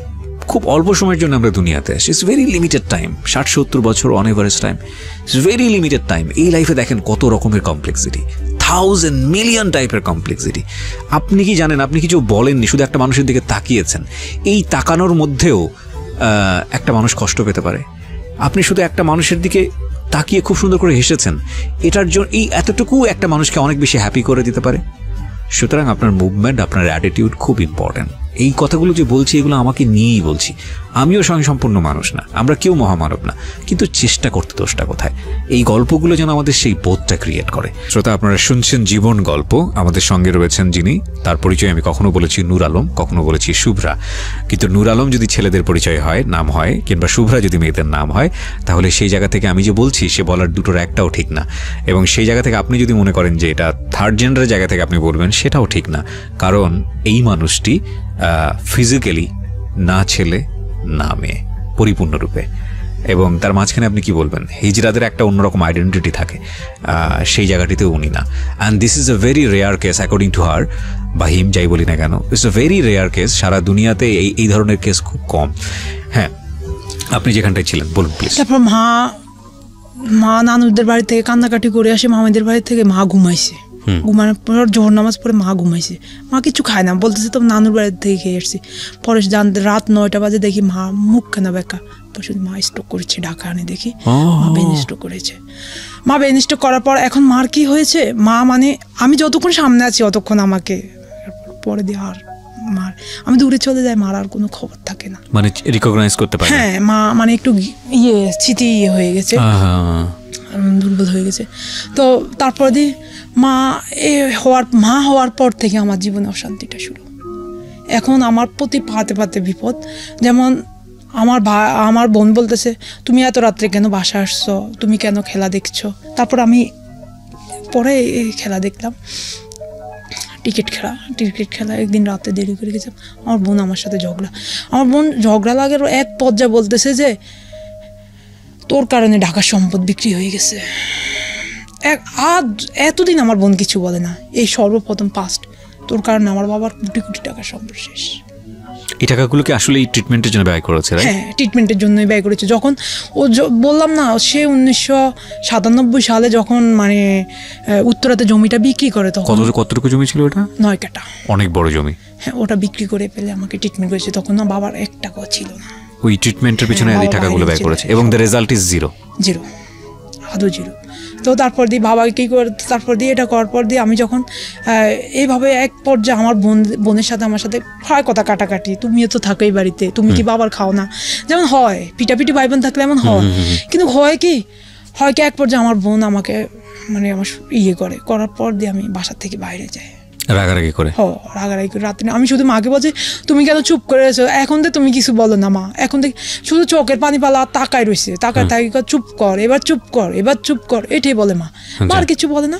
পরে আমি রাত 3টা বাজে, রাত 2:30 বাজে সম্ভবত, বিশ্বাস করেন, যখন আমার বোন বলতেছে যে তুই তো একটা তখন আমার মন চাইছে ওটা বলে খোটা দেয় আর কি। তখন আমি গলায় দড়ি দিয়ে মরে যেতে চাই। যে বোন বলতেছে সারা জীবন আমি তোর দায়িত্ব নিব, সেই বোনে আমার চলে গেছে। আমার মা মাত্র 2 মাস হয় না মা স্ট্রোক করেছে, সেই বোনে আমার জীবন থেকে চলে গেছে, আর কে থাকবে? তারপর আমি ঢাকাতে চলে আসি। ঢাকাতে এসে আমি কোথায় যাব, মাত্র 130 টাকা নিয়ে আমার পকেটে। আমি একজন থেকে নিয়ে 100 টাকা ধার নিয়ে আমি চাঁদপুরে আসি, চাঁদপুরে লঞ্চ ঘাটে উঠি, ওঠার পর চাঁদপুর থেকেই আসি। তারপর আমার খালার বাসায় উঠি, খালার একটা প্যান্ট একটা শার্ট নিয়ে উঠার পর 2018 সালে নাকি 2018 সালে? 2018 সালে অক্টোবর মাসে। আচ্ছা, এটা কয়েক মাস আগের ঘটনা। হ্যাঁ, কয়েক মাস আগের ঘটনা। তো আমি উঠে চলে আসি। চলে আসার পর হলো কি, আর আমি মনে করেছি যে আমি রাগ করে আসছি। আর আমরা তো সবসময় ভাই বোনের এরকম হয়, টুকিটাকি হয়, একবার যে না হয় তা না, টুকিটাকি হয়। বিশেষ করে আমার বোন আবার ফোন দিব ভাই আবার বাসা আসো, বা আমি বলবো যে তোর কি হয়েছে। ভাই বোন অনেক মিল, কিন্তু আজও আমার বোন 1 মিনিট ফোন দেয় না। ওই ঘটনার পরে 1 মিনিটের জন্য ফোন দেয়, 1 মিনিটের জন্য ফোন দেয়। এবং আমি রাত্রে 3:30 বাড়ে গেছি, আমার বোন ফোন, আমার ভাইকে, আমার ছোট ভাইটাকে আর বিশেষ করে আমি কাঁদে কাঁদে রাখছি যে এটা আমার স্বপ্ন, আমার ভাইয়ের আমার স্বপ্ন, আমার 2টা ভাইয়ের বউ থাকবে। ও যদি আমাকে ধাক্কা দিয়ে ফেলে দেয় আমি ওর কাছে যাব, ও যদি পালায় দেয় আমি ওর কাছে যাব। এই কারণে আমি কোনো ভাই বোনের মনে কষ্ট দিতে চাই না। আমার ভাই এবার গোল্ডেন পেয়েছে, কিন্তু আমার ভাই 1 মিনিট ফোন দিয়ে বলে না যে ভাইয়া আমি গোল্ডেন পেয়েছি, অথচ এই ভাইকে আমি সেই ছোট্ট থেকে স্কুলে আমি না গেলে বলবো ভাইয়া তুমি যদি না যাও আমি যাবো না ভাইয়া। ফোন দেন, আমার ভাগ্নিরা 2 হাতের পাশে 2টা শুইতো, আমার হাত ব্যথা হয়ে যেত 2 হাতের পাশে, মামার কাছে ছাড়া আমরা শুবো না। কিন্তু আজ পর্যন্ত আমার ভাগ্নিদের কাছে, আমার ভাগ্নিরা অনেক কান্নাকাটি করেছে, কিন্তু আমি শুনেছি যে আমাকে বলেছে, কিন্তু আমার বোনকে 1 মিনিট আমার বোনে আমার ভাগ্নিদের কাছে ফোন দিয়ে বললে না যে মামা তুমি চলে আসো। কিন্তু আমার বোনরা বিদেশি ঘুরে, এমন একটা ঈদ গেল, সবেরাত গেল, কেউ আমার কাছে 1 মিনিট ফোন দিল না, কেউ তুই কোথায় আছিস। আপনি অক্টোবরের পরে বাড়ি যাননি? না, আর যাই না। তারপর দিয়ে আমি ঢাকা আসার পর আমি কি করবো, পেরেশানে। আমার আংটির পাশে থাকতে আমার ভালো লাগতেছে না। আমার আংটিকে বলে কি তুমি কি, আমার আংটিকে ফোন দিয়ে একদিন আমার বোন বলতেছে তুমি কি আমার ভাই নিয়ে গেছো একবারে, তাহলে নিয়ে যাও। আল্লাহ, এখন জোয়ার আছে শরীরে, একদিন বৃদ্ধ বয়সে আসতে হবে ভাই বোনের কাছে। যখন আমার বোন এই কথা বললো তখন তো আমার শরীরে আরো হিট আসলো, আমি আর যাবো না বাড়িতে। খালা তুমি আমাকে রিকোয়েস্ট করবে না, আমি আর যাবো না। তখন হলো কি, এক পর্যায়ে আমার ভাই আমাকে একদিন রাত্রে ফোন দিয়ে বলতেছে যে আজকের দিনের ভিতরে বাড়িতে না গেলে আর ঢুকতে পারবি না বাড়িতে। আদৌ আমার ভাই ফোন দেয় না। এবার আমার বাবা বাংলাদেশ আসছে, আমার বড় বোনটা বাংলাদেশ আসছে আমেরিকার থেকে। আমি দেখা করি না কারোর সাথে, দেখা করি না, শুধু বাবা যাওয়ার টাইমে আমি এয়ারপোর্ট দেখা করেছি। আমি আমার বাবা এয়ারপোর্ট দেখার যাওয়ার সময় বাবা ফেব্রুয়ারি মাসের 9 তারিখে বাবা চলে গেছে। বাবা 2 মাস থেকে গেছে। বাবা অনেক রিকোয়েস্ট করেছে দেশে আসো, আমি যাই না। বাবা যাওয়ার সময় বাবা বলতেছে বাবা যখন 5 তরকারি একসাথে করে ভাত খাই না তখন তোমার জন্য শুধু কলছাটা পাঠিয়ে যায়। বাবা আমার মনে হয় যে ভাত খাই না, আমি পাথর খাইতেছি। বাবা তুমি জানো বাবা আমি অনেক স্বাস্থ্য নিয়ে বিদেশ থেকে আসছি বাবা, আমি শুনি না, আমি জানছি যে তুমি ঢাকায় বেড়াইতেছো বাবা, আমি শুনি দেশে আসি শুনি যে বাবা তুমি রাগ করে চলে গেছো বাবা। সবাই সংসার নিয়ে ভাবে বাবা, তোমার নিয়ে কেউ ভাবে না বাবা। এখন সবার সংসার হয়ে গেছে, কেউ বউ হয়েছে, কেউ সন্তান হয়েছে, তাদেরকে নিয়ে বাবা তোমার কথা এখন আর কেউ ভাবে না বাবা। তখন আমি বলতেছি বাবা কোন দেশে গেলে তুমি ট্রিটমেন্ট পাবা। আমি কে বাবা আমার ট্রিটমেন্ট, আমি আর এটা বলি না যে আমার ট্রিটমেন্ট না, যেহেতু আমার বাবা কান্নাকাটি করবে, বলি বাবা আমার অনেক টাকা লাগবে ট্রিটমেন্ট করতে, বাবা আমি এত টাকা পাবো। বলতেছে এই ফ্লাইওভারটা দেখো না, এই ফ্লাইওভারের নিচে থাকবো বাবা, সমস্যা কি বাবা, সব সম্পদ বিক্রি করে ফ্লাইওভারের নিচে থাকবো, তারপর বলবো আমার 5টা আঙুল ঠিক আছে, আমার 5টা দেহের 5টা, আমার অঙ্গের 5টা যা পুরো নয়, আমি বলবো যে আমার অঙ্গের যে কোনো একটা জায়গায় দোষ আছে, যে আমার 5টা আঙ্গুল ঠিক আছে বাবা। কিন্তু বাবা আজ পর্যন্ত বাবা এই কথা বলে বাবা অনেক কাঁদছে। বাবা বলেছে একসাথে চলো না, বাপ সন্তান একসাথে একটু ভাত খায়। তারপর বাবা এই যে মতিঝিলে একটা হোটেলে বাবা ভাতই খাইতে পারে না, বাবার চোখের পানি। বাবা বলতেছে যাই করো তুমি তোমার ভবিষ্যৎ টেনশন করো, আর কোনো ভাই বোন নিয়ে ভাববো না বাবা, ভাই বোন তোমার কিচ্ছু নাই, ভাই বোন এখন আর তোমার নয়। আমি এখন জানি যে আমার ভাই বোন নাই, কারণ 1 মিনিট যদি আমার ভাগ্নি ফোন দিত যদি মামা তুমি চলে আসো, আমি চলে যেতাম। যে আমার ভাগ্নিরা আমার কলেজের টুকরা, আমি জানেন বাসার থেকে বাড়াইলে আমি ছেলে, ঘরে আসলে যে এরা আমার গর্বের থেকে হয়েছে, আমি এটা ফিল করি। আমি আমার ভাগ্নিদের যে কত কষ্ট করেছে, 2 ভাগ্নি 2 হাতের উপরে থাকতো, আমি বলতাম না যে আমার হাত ব্যথা হয়ে গেছে, সারা রাত আমার কাছে শুই। তারপর ঢাকাতে আসি আমার বন্ধুর সাথে, আমি এই যে ইন্টারনেটে আমি অনন্যা বণিক, ওনার সাথে আমার কথা হয়, 3rd জেন্ডার। আচ্ছা, আমি ওনার কাছে যাওয়ার পর এক মাধ্যমে ওনার কাছে যাওয়ার আগে আমার জাতীয় মানবাধিকার আমি ঢুকি, যে আমাদের নিয়ে কি কোনো হচ্ছে। ওকে, জাতীয় মানবাধিকার বলতেছে যে আমরা বাইরে দেখেছি 2-3 জন আছে, অত নয়, তোমার মতো কম জন্ম হয়, তোমার মতো এটা নিয়ে, এই জন্য তোমাদের নিয়ে আমাদের কোনো ইস্যু নাই। হ্যাঁ, যৌন এবং অন্ডকোষ নিয়ে কম জন্ম হয়। হ্যাঁ, তো তুমি আসছো। তখন জাতীয় মানবাধিকার আমাকে রয়্যাল বেয়ার ঠিকানা দিই, বন্ধু সোশ্যাল যারা এনজিও কাজ করে, থার্ড জেন্ডার হিজড়া জনগোষ্ঠী নিয়ে, পিছিয়ে যাওয়া পড়া জনগোষ্ঠী নিয়ে। তখন রয়্যাল ভাইয়ের কাছে আমি যাই। রয়্যাল ভাইয়ের কাছে যাওয়ার পর দিয়ে রয়্যাল ভাই আমার কথাগুলো শুনে রয়্যাল ভাই এক পর্যায়ে রয়্যাল ভাই আমাকে সাহস দিয়েছে যে তুমি বাঁচার মতো বাঁচো, তুমি বাঁচতে হবে, তুমি বলবা যে এটা তোমাকে আল্লাহ দিয়েছে। তখন আমি রয়্যাল ভাই আমাকে এই যে বলতেছে তুমি আসো আমাদের প্রোগ্রামগুলোতে আসো। আমি যাই, 2-1টা প্রোগ্রামে যাই, গেলে আমার একটু ভালো লাগে যে আমি প্রোগ্রামগুলো দেখতেছি, বিকজ আপনি আপনার মতো কমিউনিটির মানুষ পাচ্ছেন। আসলে আমি কমিউনিটির মানুষ পাচ্ছি বলতে আমি কিন্তু কখনো পারবো না। আমার মতো যারা আছে বিশেষ করে তারা আদলুকি থাকে, তারা প্রকাশে আসে না, কিন্তু আসে যারা, তারা সেটা তো। আপনি এখন কোথায় থাকেন, কি করেন? এখন আমি থাকি নবীনগর। কি করেন? থাকি আমি একটা বিউটি পার্টিশনে ট্রেনিং করতেছি 3 মাস। চিন্তা করেন কি ভবিষ্যৎ নিয়ে? আমার একটু এদেশ থেকে যদি আমি একটু বাইরে চলে যেতে পারি। আপনার নামে তো লক্ষ লক্ষ টাকা আছে, প্রপার্টি আছে, আপনি চাইলে এগুলো ব্যবহার করতে পারেন। না, আমার কিছু দরকার নাই। আমি আমার মতো, আমি আমার নিজেকে নিয়ে বাঁচবো। আমার যেহেতু আমার বাবা সব শেষ দিয়ে দিয়েছে। আচ্ছা, আপনাকে এই যে আমি আজকে লাখ লাখ মানুষের সামনে তুলে ধরলাম, আপনি আজকে লাখ লাখ মানুষের সামনে বললেন নিজের গল্পটা, কেন বললেন? বললাম এই কারণে বললাম যে যেহেতু মানুষ জানুক, আমাদের নিয়ে মানুষ ভাবুক। আমরা যে ইন্টারসেক্স পার্সন যারা আছি বিশেষ করে তারা ঘর থেকে বাইরেতেছে না। আমার সাথে একজনের সাথে পরিচয় আছে, তারও সেম একই কষ্ট, একই কান্না। এই সেক্স আইডেন্টিটিটাই কি সবকিছু মানুষের জীবনে? মনে হয়তো তাই, আমি জানি না। না, আমার কাছে কেন জানি মনে হয় বিষয়টা এরকম না। বিষয়টা হচ্ছে আমার মতো আরেকজন মানুষ না, সে একটু অন্যরকম, তাকে আমি রিসিভ করতে পারছি না। এই জায়গাটাই হচ্ছে সবচেয়ে বড় সমস্যা। হ্যাঁ, আমার কথা হয়েছে আমার মতো যারা আছে, আমি যেন 5 জন মানুষকে আমি একটু মানে ওদের লেখাপড়ার বা দায়িত্ব নিতে পারে। আল্লাহ পাক আমাকে সে তৌফিকটা দেখ। কারণ বিশেষ করে জানেন ওরা এই পর্যায়ে হয়, ছেলে হিসেবে বার্গার বেশ চলে আসে, ওরা কিছু করতে পারে না। ওদের সবচেয়ে বড় সমস্যা ওরা না পারে হাত পাততে, না পারে কারোর কাছে বলতে। ওরা কোনো সমাজে আসতে চাচ্ছে না। ওরা খুবই কষ্টে আসে, বিশ্বাস করেন, ওরা খুব কষ্টে আছে। যারা আছে তারা বিশেষ করে কষ্ট আছে, ওরা বাইরে জগৎটাই চিনে না। আজকের এই অনুষ্ঠানের মাধ্যমে আমার জানা ছিল না আপনাদের সম্পর্কে, আমি সত্য কথা বলি, আমি কনফেস করছি, আমার একেবারেই জানা ছিল না। থার্ড জেন্ডার সম্পর্কে আমি জানি, থার্ড জেন্ডার অনেক ধরনের থার্ড জেন্ডারকে নিয়ে আমি ডিল করেছি, কিন্তু আজকে আপনি যে জায়গাটা থেকে আজকে এখানে এসে ফেস করলেন, এটা ফার্স্ট টাইম আমার জানা। আমি নিশ্চয়ই এটা নিয়ে পড়াশোনা করবো ইউটিউবে। আমি এই অনুষ্ঠানের মাধ্যমে একটা অ্যানাউন্সমেন্ট করতে চাই, যারা ওনার মতো আছেন সমাজে, যারা আপনাদের স্টোরিগুলো বলতে চান, you guys are most welcome.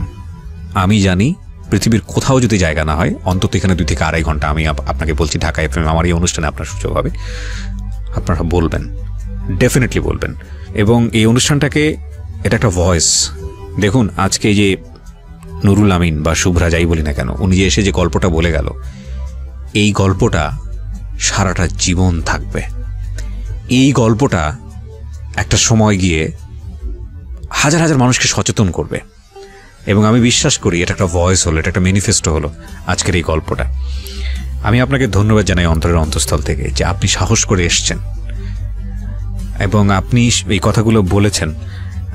আজকে প্রথম থেকেই আমি যে জায়গাটায় দাঁড়িয়েছিলাম গল্পের, আমার কাছে মনে হচ্ছিল ফ্যামিলির জায়গাতে এসেও আমি শেষ পর্যন্ত একটা আত্মতৃপ্তি নিয়ে বের হয়ে যেতে পারবো। কিন্তু দিন শেষে আপনি আসলে একজন নিঃস্ব একটা মানুষ, আপনার কথা শুনে যেটা মনে হয়েছে। তবে একটা কথা ঠিক, আমি খুবই আল্লাহভীরু একজন মানুষ। ইবাদতের দিক থেকে হয়তো পরিপূর্ণরূপে তাকে সন্তুষ্ট করার জন্য যেভাবে করা উচিত সেটা পারি না, কিন্তু আমি মনে প্রাণে, আমার ফ্যামিলি ব্যাকগ্রাউন্ড থেকে এরকম, আমার বাবা একজন মাওলানা ছিলেন, তো আমি সেই জায়গাটা থেকে বিশ্বাস করি যে প্রত্যেকটা মানুষ, প্রাণী জগতে যত প্রাণী আছে, প্রত্যেকটা প্রাণী আল্লাহ সৃষ্টি করেছেন কোনো না কোনো পার্টিকুলার মেসেজ, কোনো না কোনো পার্টিকুলার দায়িত্ব দিয়ে। তো আপনি পৃথিবীর সমস্ত মানুষ যদি আপনার কাছ থেকে আইসোলেটেড হয়ে যায়, তাহলে আমার মনে হয় একটা জায়গায় আপনার বিলিভ অবশ্যই রাখতে হবে, যেহেতু আপনি ধর্মকর্ম করেন সেই জায়গাটায়, সেটা হলো যে আপনি তাওয়াক্কালতু আলাল্লাহ। নিশ্চয়ই আল্লাহ আপনাকে একটা সার্টেন পিরিয়ড পর্যন্ত দুনিয়াতে রাখবেন, নিশ্চয়ই কোনো না কোনো দিক থেকে আপনাকে কিছু না কিছু করার জন্য পাঠিয়েছে, এবং সেটা ভালো কোনো কাজ নিশ্চয়ই। তো ঠিক আছে, আপনার হয়তো কষ্টের জায়গাটা অনেক বড়, যে মানুষ আপনাকে ভালোবাসাটা দিল না, মানুষ আপনাকে রেসপেক্ট দিল না, মানুষ আপনাকে সম্মান করলো না, ফ্যামিলির জায়গা থেকে আপনি শেষ পর্যন্ত এই জিনিসটা পেলেন না, কিন্তু আপনি করেন, আপনি আপনার জায়গা থেকে যতটুকু আছে এতটুকু নিয়ে আপনি আপনার নিজের জন্য করেন, আপনি আপনার ওই ডিস্ট্রেস পিপলদের জন্য করেন। এবং এইটুকুর বিনিময়ে আমাদের যেহেতু একটা পরকাল আছে, আমাদের যেহেতু একটা ভবিষ্যৎ জীবন আছে, সেখানে তো সবাই আবার একসাথে সবাই মিলিত হবে। তো আপনার এই জীবনের জন্য আল্লাহ হয়তো ওই জীবনে আপনাকে অনেক অনেক বেশি পরিমাণে দান করবেন, অনেক অনেক বেশি পরিমাণে আপনাকে হয়তো স্যাক্রিফাইস করবেন। হ্যাঁ, এবং এটা আমাদের বিশ্বাস করতে